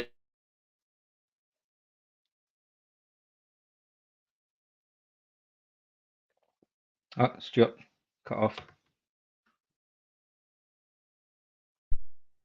Oh, did you hear all that, or did it freeze? It looked like it froze on my end. It froze me. So I was saying, so he's still looking for a bottle. So I was saying that, yeah, you have a shop, Kinnaird Head Whiskies, and I'm assuming that you have a bottle available. It's actually on sale. It's on our pre-summer sale. So yeah, Aye, aye. So if you want a bottle of it, they have it. It's Kinnaird Head Whiskies. Kinnaird is two N's, isn't it? yeah. Kinnaird, and then Head Whiskies. He tried it at the Fife Whiskey. Yeah, they did have it at the Fife. I too tried it at the Fife Whiskey Festival. Quite enjoyed it. But it's another one that I just could do without. I really enjoyed it actually. I believe it's that kind of purpley label, purpley pink label, quite nice aesthetics. But I need to stop buying whiskey. Just have a look at some more comments. So Welsh Toro says she smells your drams. Yeah, she does. Nobody spending money at 9 today will get anything near as good as that Balfour 1983. Yeah, yeah. I mean, Stevie tells me about Lord of the Isles Ardbeg. It was one of the first Ardbegs and whiskies that he got into. Peated whiskies. It was something that got him into peated whiskey, and I think they paid like £75 for it at the time. And he said that was something absolutely outstanding. But there you go. Prices changing it is a little bit of a shame. Yeah, so Andrew's saying his most expensive bottle was a 42-year-old Lechec. Yeah, I don't want to know. Hell's our biggest splurge of late was a 20-year-old SMWS Craig Alaki. I wonder if was that for a birthday or anyway, stunning dram, but don't spend that much very often these days. Once a 44 girl, always a 44 girl. I do like a Ball Blair. Run the Ball by me Blair, again to buy. Ball Blair 1990, Ball Blair 1991. At the time, they were being sold for around about the 100 quid mark, 120 quid or something like that. Yeah. For, it was insane. And I bought a 1991. I didn't buy a bottle of 1990. I bought a few miniatures of the 1990, and the 1991 sold out. But then it happened to pop up on one of the auction sites. I picked up the 1991 for 85 quid. It's a 28 or 27, 28-year-old whiskey. It's crazy. Really good stuff. I think Toro's having a wee joke here. Anyone wanting to try some decent Cadenhead stuff that's available can try their excellent gin and rum. The rum is good. I've had the rum, but I've not had their gin. And it's probably the only thing that's available. I tried the Inverurie, the Aberdeen Whisky Shop brandy today. What have they got their own brandy? Half a fine brandy. Is that any good? It's apparently it's 29-year-old brandy, but it's really good. Is it? Brandy's not something I've high 70s, 80 quid a bottle. But I don't mind rum. That's what they said. I don't mind rum. I can drink gin, but I get very depressed the next again day for some reason. What's the something about mothers. I can't remember what the term is about drinking gin. But yeah, I get like depressed and really, I wouldn't say suicidal. That's a very dramatic word, but I get like to the point of, yeah, I don't want to be here. And it's not like hangover. It's not even just hangover. It's just the feeling. I don't know how to describe it. That took a dark turn. Ryan, yeah, it's not something I drink. Mother's Ruin, there we go. Oh, Aye. man. Mother's Ruin, that's what I was trying to think of. Yeah. Kevin's here, evening all whiskey. Good to see you live, buddy. Yeah, I don't do lives often because they make me very uncomfortable because I am terrible with retaining information and terrible with then delivering that information. However, here I am, and the whiskey's definitely helping, and so's the beer. So yeah, it's good to see you, Kev. Hope you're well. Yeah, gin, Mother's Ruin you. Yeah, gin, it doesn't go well with me. It's the same with wine. While wine's different, I just become very too lovey on wine. Way too lovey. What you got in your glass at the moment? And I'll move on. Yeah, a bit too lovey. Sounds like something else, but anyway. Right, so what you got in your glass at the moment? I've still got a Tormore. Oh, have you? Lovely, Oh, lovely well, stuff. Value for money. It was 75 quid a bottle, and it's a single cask whiskey. I would say definitely value for money. Aye. It's good stuff, and I know for a fact I'll go down the full bottle whether I drink all or share it, and I think everybody will agree it's decent stuff. So I would happily take a dram of the Tormore. well, we can see about that. No, it's good. I've got no complaints. Aye, so I'm gonna move on to another one that I stole off Ryan. Technically, it's this 25-year-old blend from Master Malt. It's blended malt, distilled May 1993, cash type marriage, non-chill filtered, and it's 44.8% ABV. This is a proper Christmas dram as well. If that's ever a way to describe whiskey. In the glass out a little bit. But yeah, I need to get you some of this sent along, and I definitely need to send some to Ryan.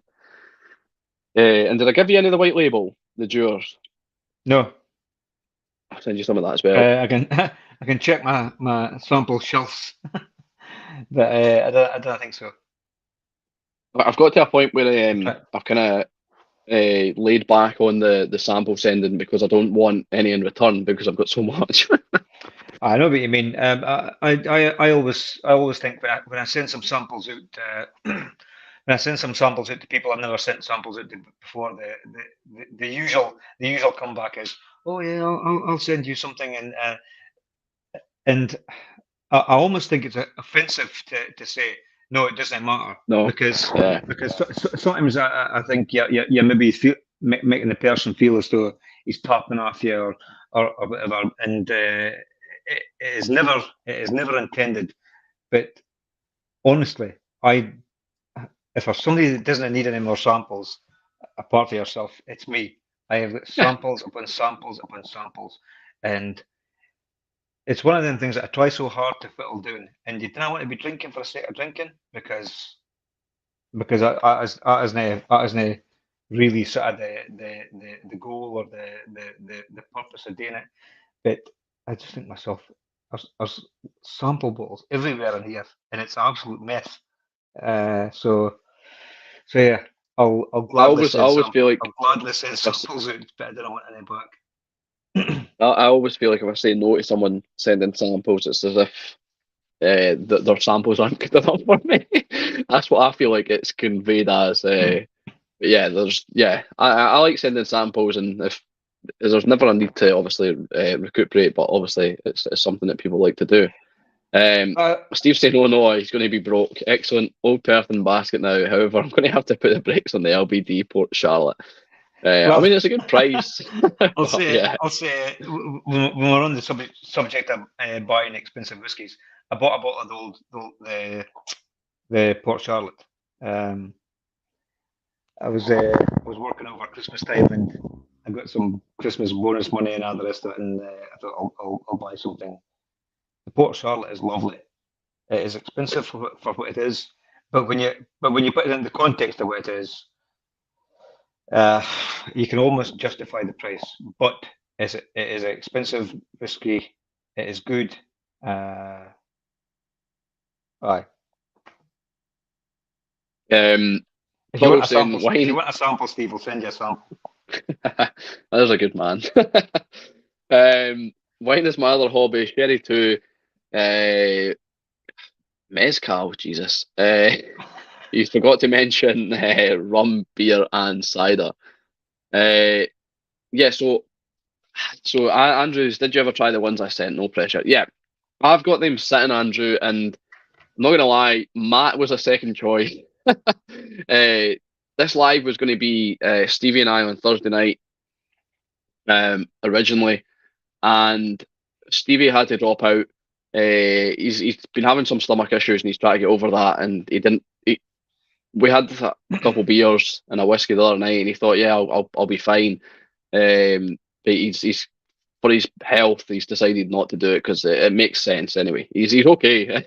he's not dying or anything. He's all right. He's just a bit of a man's flu, we'll call it. I was going to say another word that begins with P. But yeah, he'll be fine.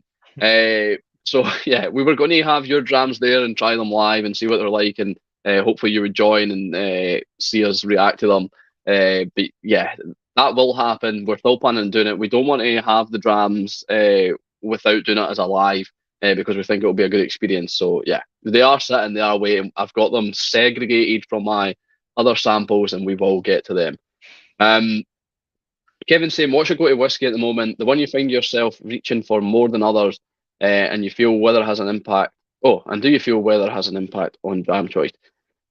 So the one I'm reaching for, and I'm bumming up Ryan again. The one I'm reaching for most, um, it's Seven Sons, the 8-year-old blend, blended malt. I keep reaching for that because it's easy. It's easy just to pick that up off the shelf. It's not offensive, and also since buying it as the Springbank 5-year-old Society bottle and the 100 proof, I'm going to rattle that. It's fantastic. I don't know. Have you opened that yet, Matt? And what is your dram that you're reaching for at the Opened moment? what? Sorry. The 5-year-old Springbank. No, I haven't. No, I've still got it. No, I haven't opened it, but I got a handheld bottle last year when I was doing it at the festival in 2022. It was a young Springbank, cast strength, ex-bourbon, and I really liked it as well. It's such a typical Springbank style. The 12 cast strength for the last year, the 100% bourbon is like Springbank on steroids. It's really good. Aye. But the handful that I got, obviously younger, but for me it was really nice. You can argue, or you can pit it against the 10-year-old. And I think the 10-year-old is your classic Springbank style. This was really good though. I enjoyed the handful, and I'm assuming the 5-year-old is similar to it. I haven't got around to opening it yet. But Stephen Gibson says Little Brown Dog 5 stars. We spoke about Thompson Brothers a while ago, picking casks and doing things right and all the rest of it. I would say if and it is so easy for me to mention it in a conversation with anybody. If somebody was to say to me, who's doing good things at the moment? Little Brown Dog. Andrew and Chris. I don't know who's the driving force behind the sort of cast selection, or if they play equal roles. But Little Brown Dog, their single casts have been top notch. I've enjoyed everything I've tried and everything that I've spent money on. Have you had the Tormore? Back in the day, I bought a bottle of the Tormore, the Ardmore, when they came out. I haven't tried the Benrinnes, but the Ardnamurchan, the Port Charlotte, And the latest ones, it's just a case of sort of, what do I buy? I tried the Nicnean briefly. I've got a sample of the Little Brown Coup, which I think will be okay. As I mentioned earlier on as well, it's grain is, I have to but say that. the Manichmore and the Aran that they released this time round, it's a case of sort of, what do I go for? Aye. I'm quite partial to Manichmore, mostly in bourbon. This has had a tiny finish in PX. The Aran has got a finish in a X wine cask. And I just really like what Little Brown Dog are doing at the moment. I think they've got a really good nose for things, and they've got a really good grasp in the industry.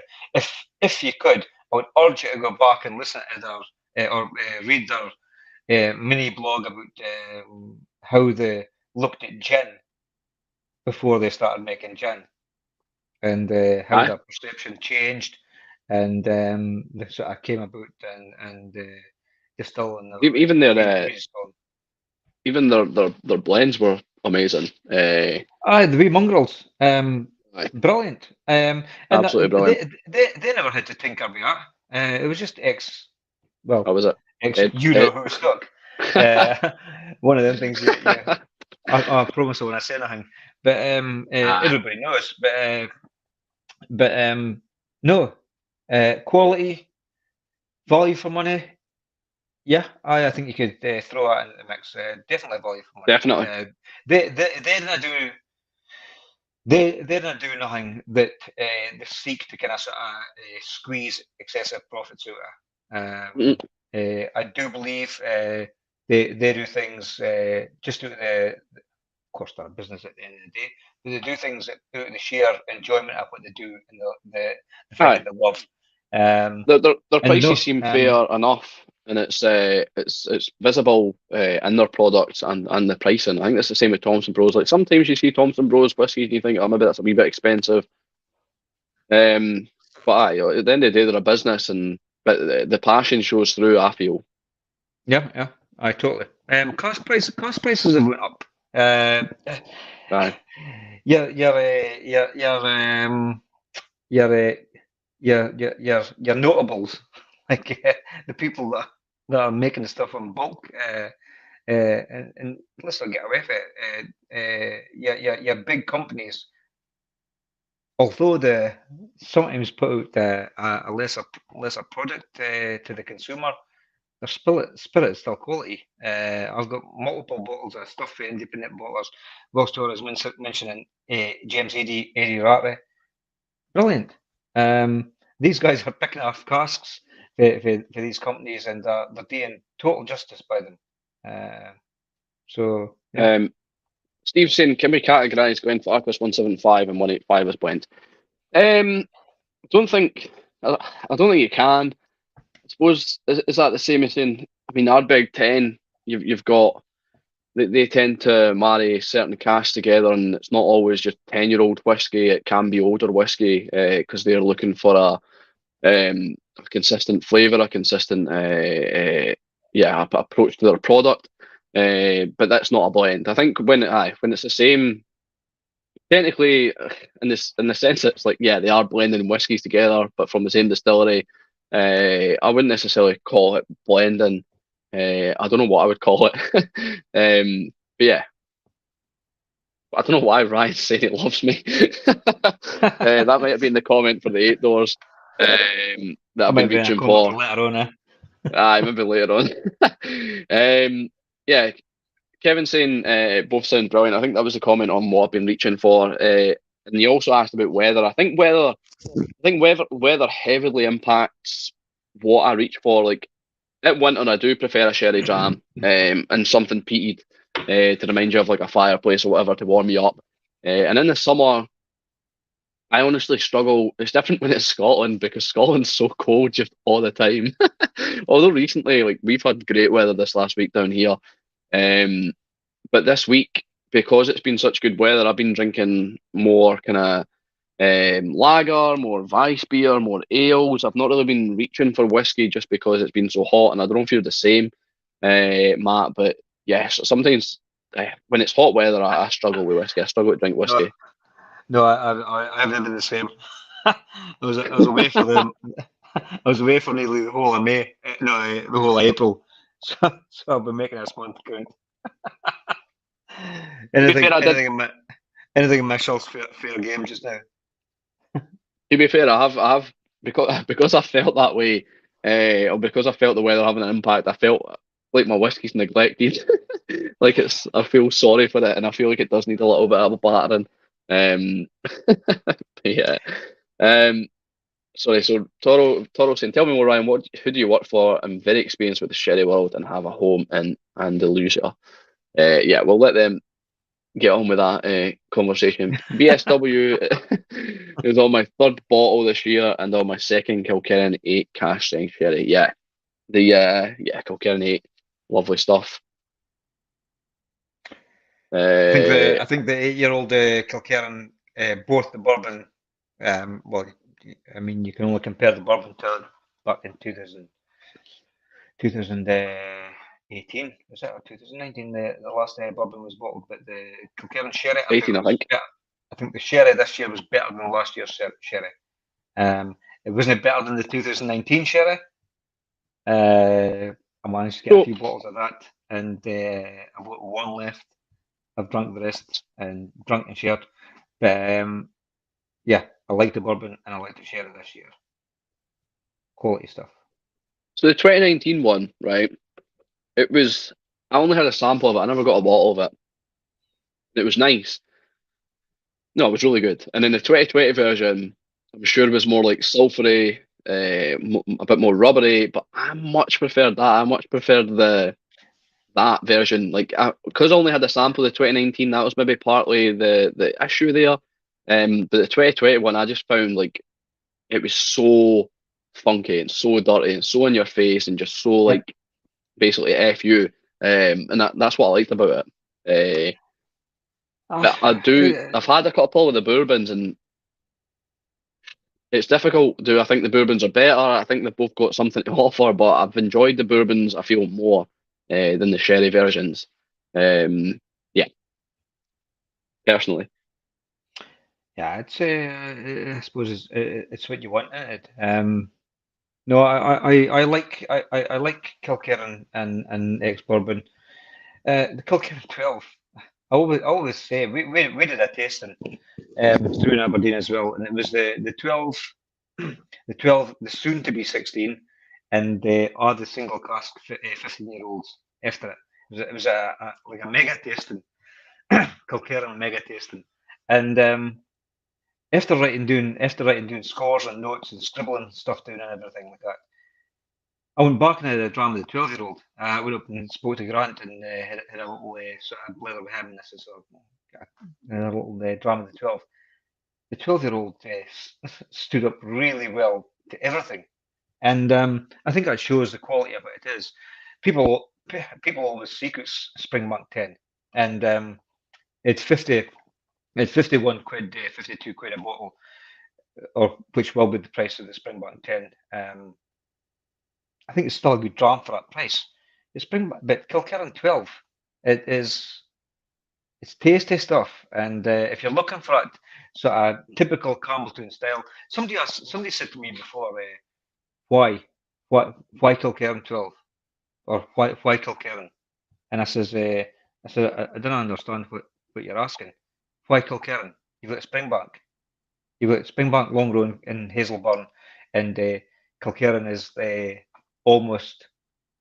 I says, well, I said it's easy to ask the question why. Why not? Aye. There's a demand for this style of whiskey, and people really like it. And Kilkerran, it isn't Springbank. It's slightly different, but and mildly the same. If you want to put it that kind of way. But it's good stuff. So why not? I think like we need to go Kilkerran. into a separate chat and just kill the Kilkerran. The lesser people buying Kilkerran 12, the better. Shite. Aye, it's terrible. It's absolutely rotten. Buy Rip off. Springbank. Keep chasing the Springbank. Gonna buy it. I No, was I think we're gutted. Like too. I had the Kilkerran heavily beaten batch one, and I know everybody says batch one's better, making jokes about it earlier. But the batch two, I've had the batch three, and I think I stopped at the batch four. But the batch one was just it hit the mark for me, and it was brilliant. And it's the same with the Kilkerran 12. I had the Kilkerran 12. I think I had two bottles of that, and I think I've got maybe one or two bottles squirreled away. But then I had the 16, and I was like, yeah, it's good. The 12 was just I felt like the 12 just had a little bit more.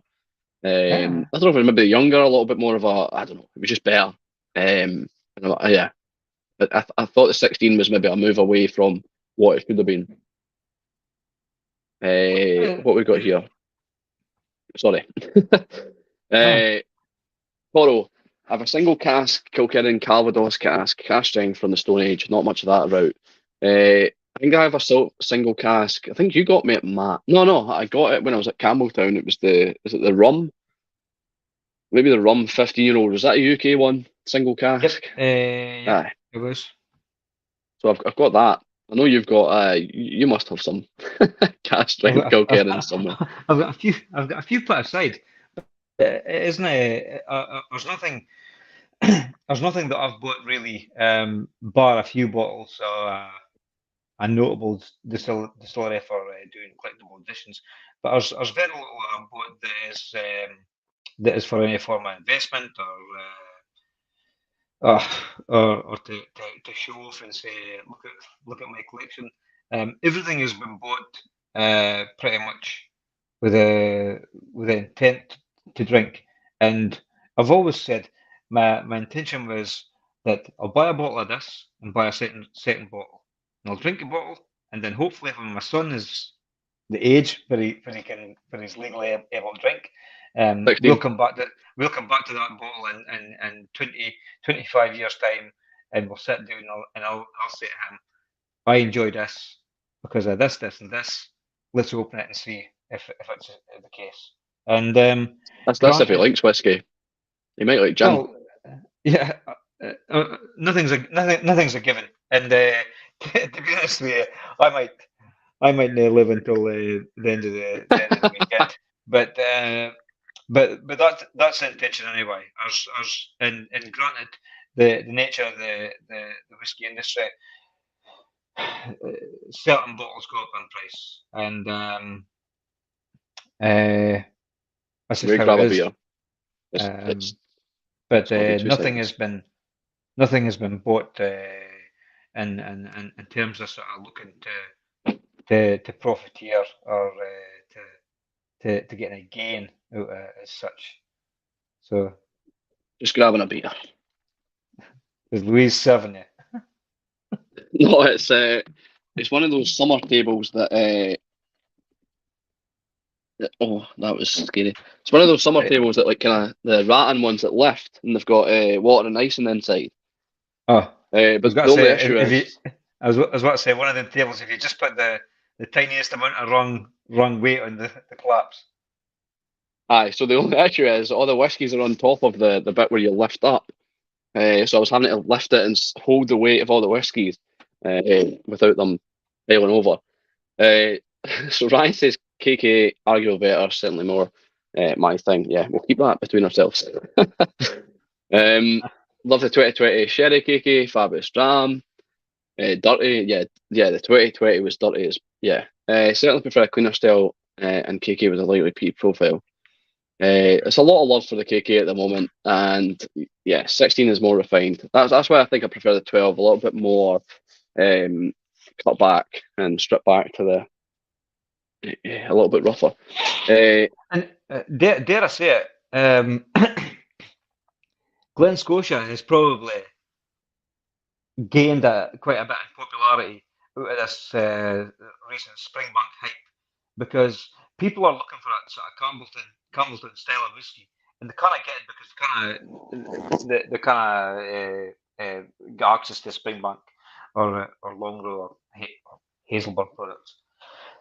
And I think Glen Scotia has actually sort of gained a few more fans off the back of this, which I think is good, really good, because Glen Scotia for me is a typical Campbelltown style whiskey as well. Aye, the double cask, the 15, the oh, 18. double I, th- cask. I think I, th- I think they're really really good for what it is. And you can argue the fact that the double cask, the 15, oh they've added colouring or they have the stated colouring, so there must be colouring added. So what? Who cares about colouring? If you buy something, you try it, you taste it, you enjoy it, and you feel as though it's value for money, then great.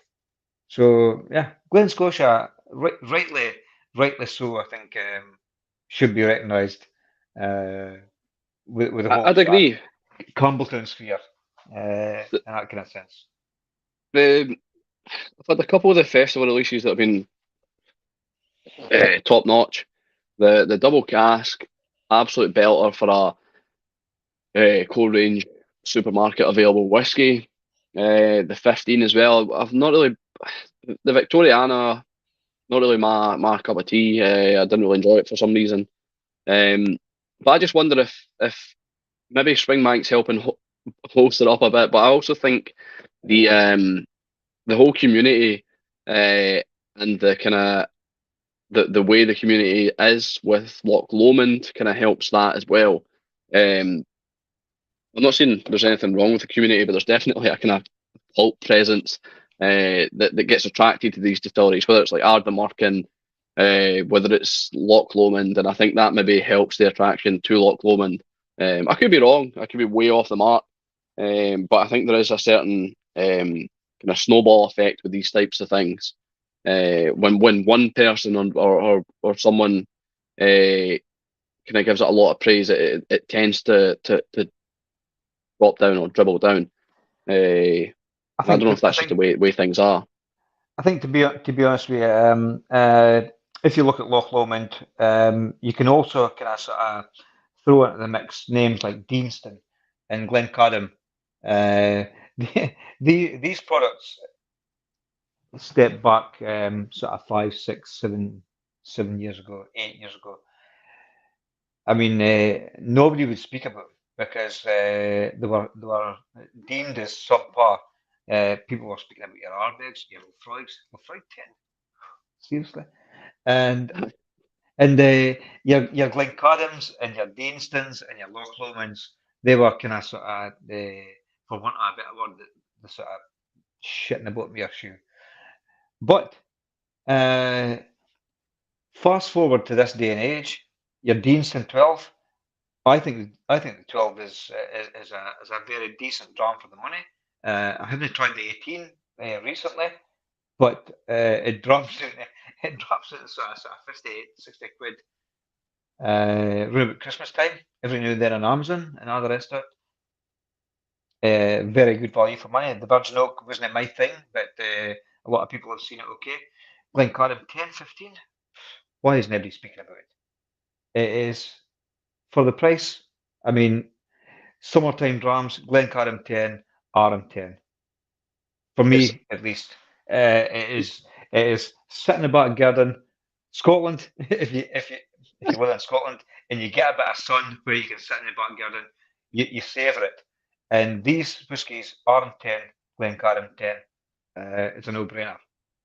Perfect. the Glen. Uh, It's but one I don't want to talk about too much because I don't want to give it too much limelight. It's the same with the Kilkerran, but the Glencadam 10 is fantastic. Um, it's one I'm still to review in the channel, but it's one of those that are untouched and untainted by the whole um, kind of bigger populi or populace knowing about it. I mean, it's decently regarded in parts of the community, but it's not got that huge attraction yet where they're having to change it or having to put it out a certain way. I think, and it's not nothing to do with say Ralphie, say Roy, or whoever reviewing it, but they can influence a market, and they can influence things, and it sometimes doesn't help, which isn't necessarily their fault. But aye, the lesser known about it, the better. yeah, I mean, I discovered that I discovered the Glencairn 10. Uh, it was pretty much off the back of a tasting with Ian Forteith.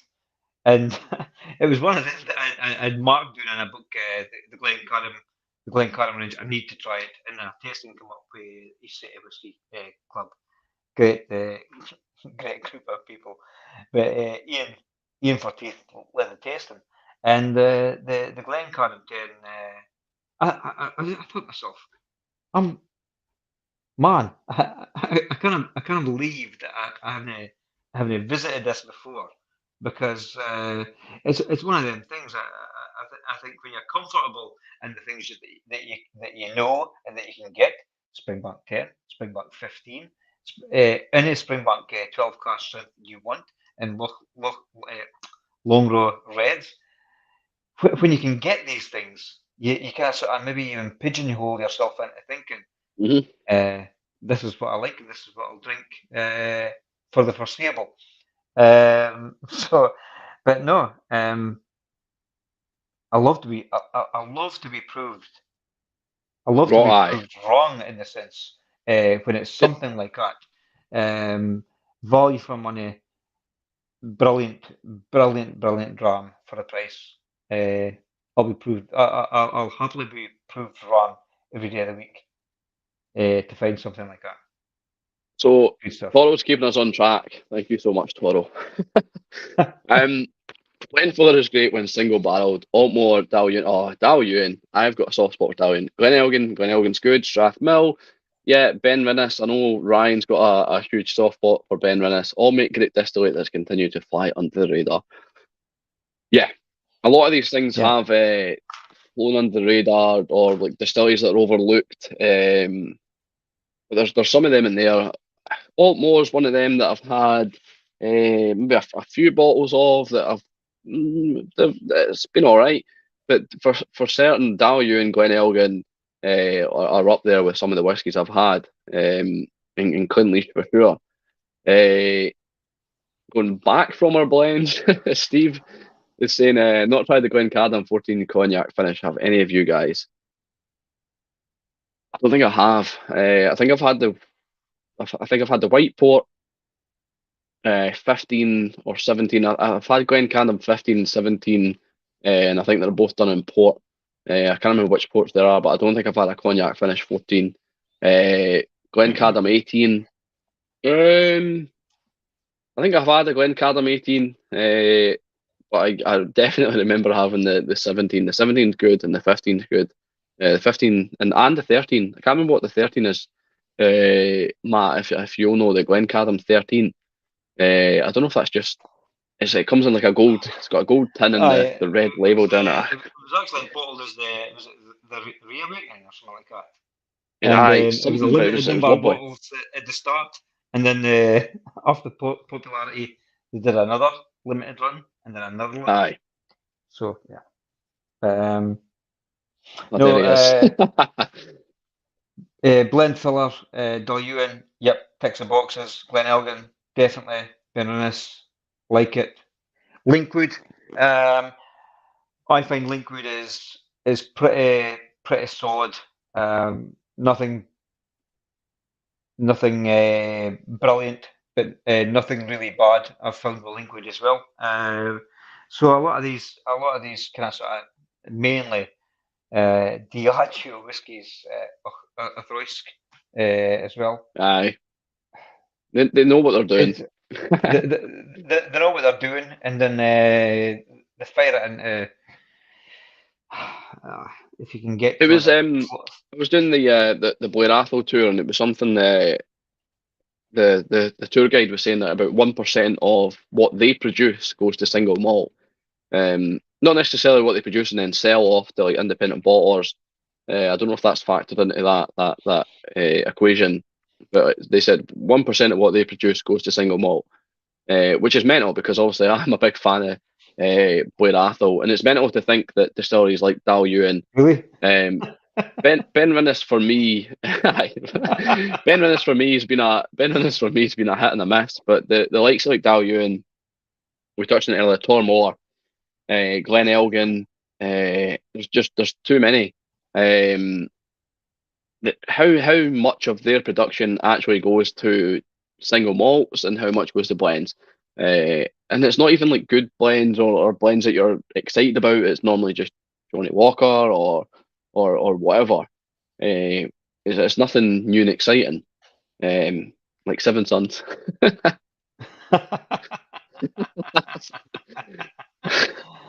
don't know what he says shop for. That wasn't an ouch. That was like a yeah. Seven Sons, you exciting? Woo! Keep it for us. I think I All think right, it's something. I see what you're saying. Aye. um. So Dalyun requires Harry BV found in the Ballins. Yeah. I mean, yeah, maybe. Uh, one of the best Dalyuns I had was the 15-year-old from Caneheads. I think that was about 50%. Fantastic stuff. First of all, Blair Athol 16 from North Star, closed bottle at the moment. You'll need to open that and let us know how it is. It's not one I've got. But Hero Blair Athol Master of Malt, wow. I had a 23-year-old Blair Athol Old Malt Cask by Hunter Lang. It's up there with one of the best Blair Athols that I have purchased or that I've bought. And of that 1% Blair Athol going to single malt, I would like to know how much ends up in Falkirk. Aye, probably quite a lot. But yeah, we've hit the 2 hour mark. How you holding up? But I mean, it's funny. Oh, sorry, you actually need to plug my laptop in. No, speaking of you, but it's fine. It's Just go on your it's phone and funny. It's funny you mentioned the old malt cask range because a lot of it can be a bit hit and miss for me as well. But I tried an Ardmore 1996 for the old malt cask range. Obviously bottled at 50% because that's what they usually do. Mhm. 22-year-old Ardmore, and I tried it blind. Phenomenal. Uh, it had my guessing as to what it was. Again, I wrote down tasting notes and I scored and all that, and it was revealed it was this Ardmore. And I was on another one of these lists that I had to go out and find. Really good stuff. And I'd looked for it for an auction for the best part of nearly 2 years. And I've been doing it at the Campbelltown Festival last year. Spent well, I didn't have a budget, but I spent more than if I'd set a budget, I would have spent more than what the budget was. Anyway, and I was driving back up the road on the Friday, just swung in past the Kilkerran tent, what I bought at the Kilkerran Festival, and I thought, right, that's it. I'm done. Head up the road, and then I stopped driving till I get back home. But of course, I was going past Crieff, and in the shop, Gills and Crieff. aye, Brilliant. Jane Gilser. And I'll get on that later. Brilliant little shop. And I went in, and I'd had a look online before I even went in. And I looked along the shelf, and everything was in alphabetical order. Ardmore. And I went like that. I says, "Excuse me." I said, "I haven't got my glasses on, but could you bring that bottle?" And it was the bottle I'd been looking for 2 years. Bottled it, priced at 95 quid. And I says, right, I said, I have to get it because I don't know when I'll be able to get it again. Phenomenal brand, absolutely stunning. A great example of this blend filler, really fitting to the topic actually. Ardmore teachers, and to be honest with you, I really like Ardmore, and I'll pay for I'll even pay for the gamble. It being a good Ardmore or a hit or a Same with miss. me with Blair Athol. And I didn't mind because I think sometimes when you get a really good Ardmore, it kind of blanks out the shiteens that could be. I really think it's a fantastic spirit and done right or looked after right. It's phenomenal stuff, especially kind of sort of mid 90s. Around mid 90s to sort of late 90s Ardmore. You get it, it's been looked after right. It's top notch. So as I'm saying, JL Gill, I will happily purchase for any good independent whiskey shop. JL Gill, Aberdeen Whiskey Shop, Inverurie Whiskey Shop. As a whiskey buyer, it's what I like to support. I like to support these Yeah, small independent whiskey shops, and 100%. and you can say, oh, you got a shop you're in. You can take something to yourself, and well, I could, but no, I think support your support your small independent shops.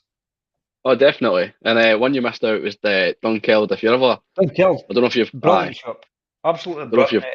you've, aye, I stopped on pass with the wife. I think it was no, it wasn't February this year. It was August of autumn of last year, and really good.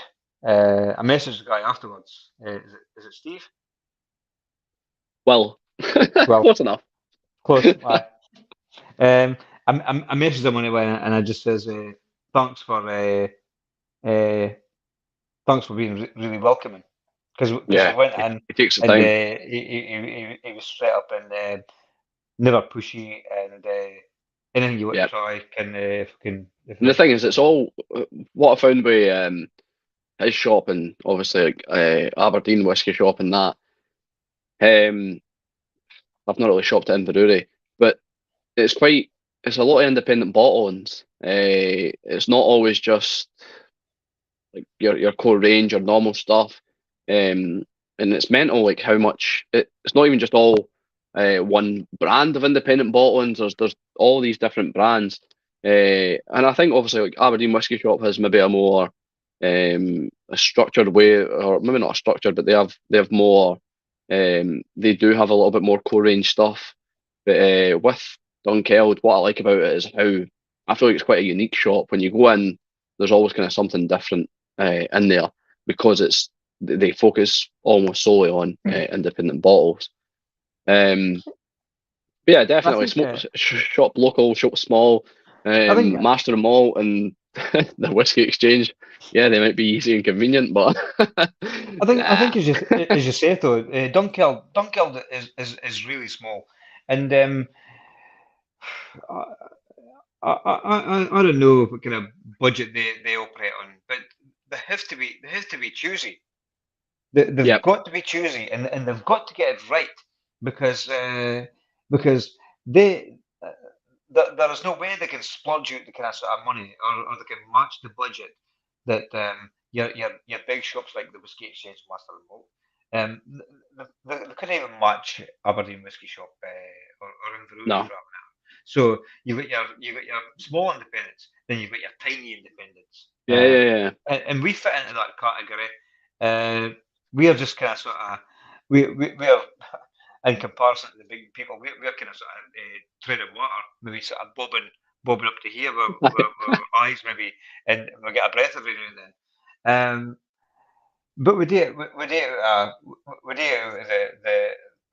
the Passion. dare I say it, passion. It's a word that's kind of sort of thrown about quite a lot these days, like the word, oh, he's an engineer, sky engineer. Oh, is he?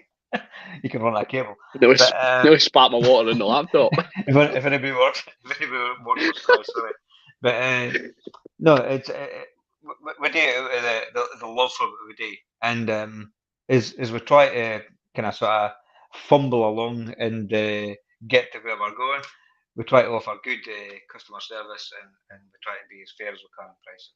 And I think aye, that's yeah, the thing. Like with shops like yourself, Connected Whiskies, Aberdeen Whiskey Shop, Dunkeld Whiskey Box, and the ones that I go to. I mean, obviously, like, I go to Good Spirits. I'll shop in there. But and even Cadenheads. But these smaller shops, I think these are always competitive. The prices are good. It's just more of a case of have they got what you want at the time.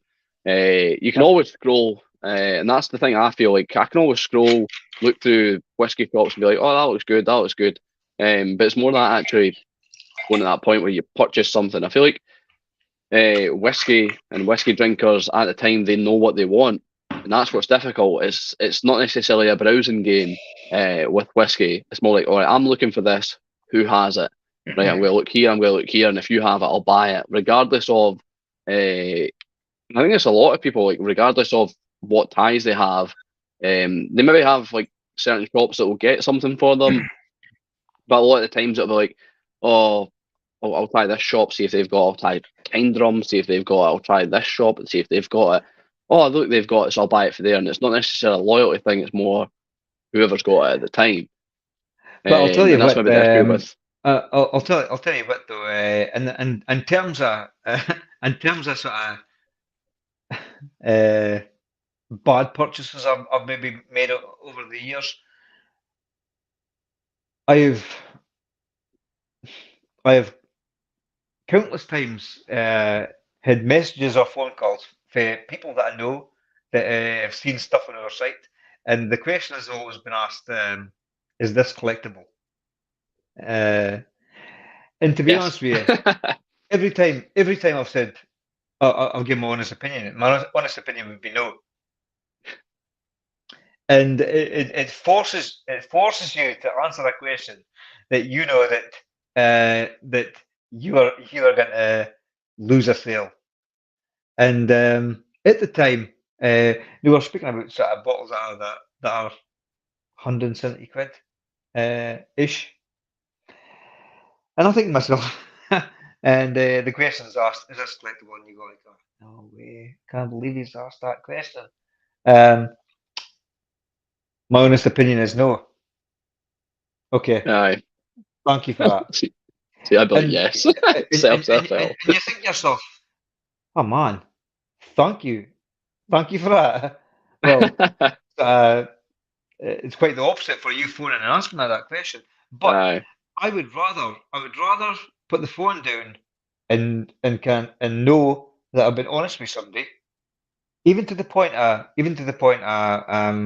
losing out a sale, than to try and trick somebody Aye, get a fool sale. somebody or even That's sway supposed. somebody into buying something that they maybe don't want to buy, because it is one thing. I always put the customer hat on, but Aye. I'm the seller. I am a whiskey drinker. I am a whiskey purchaser, and the last thing I would want to be is be mugged off, and the last thing I would want to do as a seller is to mug anybody off. So That's where the you know, integrity is with a lot of like smaller shops as well.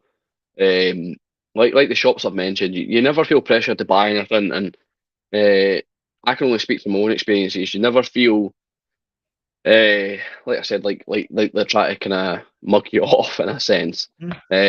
But I'll look at the comments. I'll just give a wee look at the comments here. Just have a wee one last look before I sign off. So Ryan said Old Malt Cask Kalila from Southport was a banger. Yeah, I've had some pretty good whiskies from Old Malt Cask. Yeah, and I don't know what Hunter Lang are doing at the moment. If they're still doing Old Malt Cask, because obviously you've got Douglas Lang doing their old thing. But yeah, latest Jamie Edie Ardmore, a wee cherry bomb cracker. I'm almost 100% sure Matt's had that. At least he's bound to have had that. The latest James Edie, have you had that one? Tried that? He's muted. He's just talking to himself. Whatever. Son. I'll just check and see if I've got it logged. Aye, and Decadent Drinks, Ardmore 2000, number 69. Because I know you're obviously like, right into the Ardmore. Willie says paying for the gamble is what it's all about. So that's what he's saying. When you're into like a distillery, like you are with Ardmore, I am with Blair Athol, sometimes it's worth for the gamble. Sometimes you get those whiskies that are a little lacking, but when you get the one that hits the spot, aye. Is that the whiskey box? Yes, it is. Steve, aye, it's the whiskey box in Dunkeld. I couldn't rate the shop any better. It's a small shop. Usually independent bottlings, and they have local beers from local breweries and stuff. So yeah, I can't. It's a good shop. I like shopping there. When I go by, I always make a point of stopping in. Good chat, and yeah, it's a good shop. There are no small whiskey shops in 98% of the UK. Sorry to say. Some stuff in delis and wine shops, but it's slim pickings outside Scotland. There are no small whiskey shops. Yeah,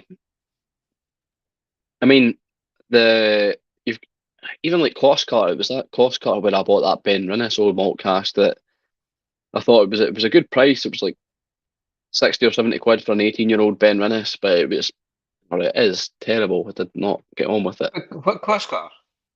The one in Dice. Nice. Aye, aye, they're yeah. I think the Dice cost car, the Huntley cost car, the Dufferin cost car, all kind of join forces. Ah, right. 2 seconds.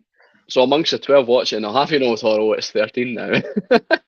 I'm sipping a rather excellent French Amaric Derivent 10. I'm seriously fond of Armagh, so if you want to try great whiskey under the radar, they are. Most certainly, when I first started my Instagram, someone did send me a dram. I could be wrong, but I'm sure someone sent me a dram of that. Toro or a dram similar to that. The name rings a bell. My Yamazaki 18 cost 79 quid and is now worth £1,000. What? Macallan 1894 is over £1,000. Can't open them. The price is crazy. And never flipped, but I'll sell them. No, I agree. Sell it. Sell it. Yeah, sell it. I've Flippins. tried the Yamazaki sherry.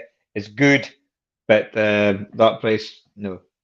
It is Flipping's different. Flipping's buying a bottle with the intention to sell it. And even with the Yamazaki, you probably bought it with the intention of drinking it. I think that is slightly different. And over the years, if it does outweigh the value of opening it, then I kind of agree. Like, are you really going to get that much worth out of it, of drinking it? Even if it is I don't know. It depends. If it's really good, if it's like mind blowing and orgasmic, then yes, open it. But I'd read reviews and watch videos and see what people think. That's my own opinion. I think no whiskey's worth £1,000. No, nothing I can taste is worth £1,000. Surely, my taste buds are not that evolved. Nah, surely not. Mine's a Burgie, always worth the gamble within reason. Yeah, so Willie's Willie. I'm sure you said to me before, Willie, you take a little bit of kind of time to delve into different distilleries, and obviously Glenburgie is one of them. And I've tried to do that, like go find a distillery that's kind of overlooked, delve into it and see what I can reach out. I'm sure you said you've done the same prior, but yeah, Glenburgie is good, especially when you get a good one. It's nothing down here near Milton Keynes, unfortunately, with regards to the whiskey shop. I think this is for you, because it says at Matt. Would you recommend Dalian Coval Finish, Murray McDavid Cask, Craft and Sale in your shop? Honest answer. Which one was it? The Dalian Coval Finish, Murray McDavid. The Caskcraft. On. Caskcraft. The Dalian, the bourbon finish. Coval Finish. Dalian Coval Finish. I didn't think it was Coval. I think it was just ex-bourbon. Do I have to have a look? Have a quick look and I'll look at some comments. This is a bit unprofessional, that. But I thought the Caskcraft was Dalian ex-bourbon. Like some of the Lakes Bottle 65 for the initial whiskey makers there have changed hands for upwards of. Yeah, I don't know, Hells. What are the Lakes bottles like? I've seen the design of them. They look fancy. They look like they're trying to be like Macallan, kind of premium and stuff. Are they any good? Have you tried them? It's not something that I've thought out because they just look like they're trying to be more than they are. It's nothing against English whiskey, I promise. Andrew, I open almost everything immediately, so I can never be tempted to flip. Yeah. Uh, I sometimes I'm in the same. Like I try and open things, but it's hard to open everything, especially when you've got like quite a bit of a collection. I'll get through two comments and I'll get back to you, Matt. This courageous cask of oaken spirit develops a style Dalian like no other. I can't do it up. He's copy and pasted. And then Koval would work very well with Dalian. Good to know from Ryan. So yeah, So, the cast draft, I thought personally that the port was better out of the cast craft range. The port and the sherry. I thought the Dalian was nice. It was really easy drinking, and that's my preference. I thought the Glenelgan was diplomatic. wasted. I thought the Glenelgan was wasted, and the peat peat smoke finish. For whatever reason they've done that, I think it's close to tragic. Glenelgan Glenelgan doesn't need it, but you've got to remember the Caskcraft bottles are bottled at just under 46%, 44.5 or whatever, and they're more introductory kind of price. So yeah.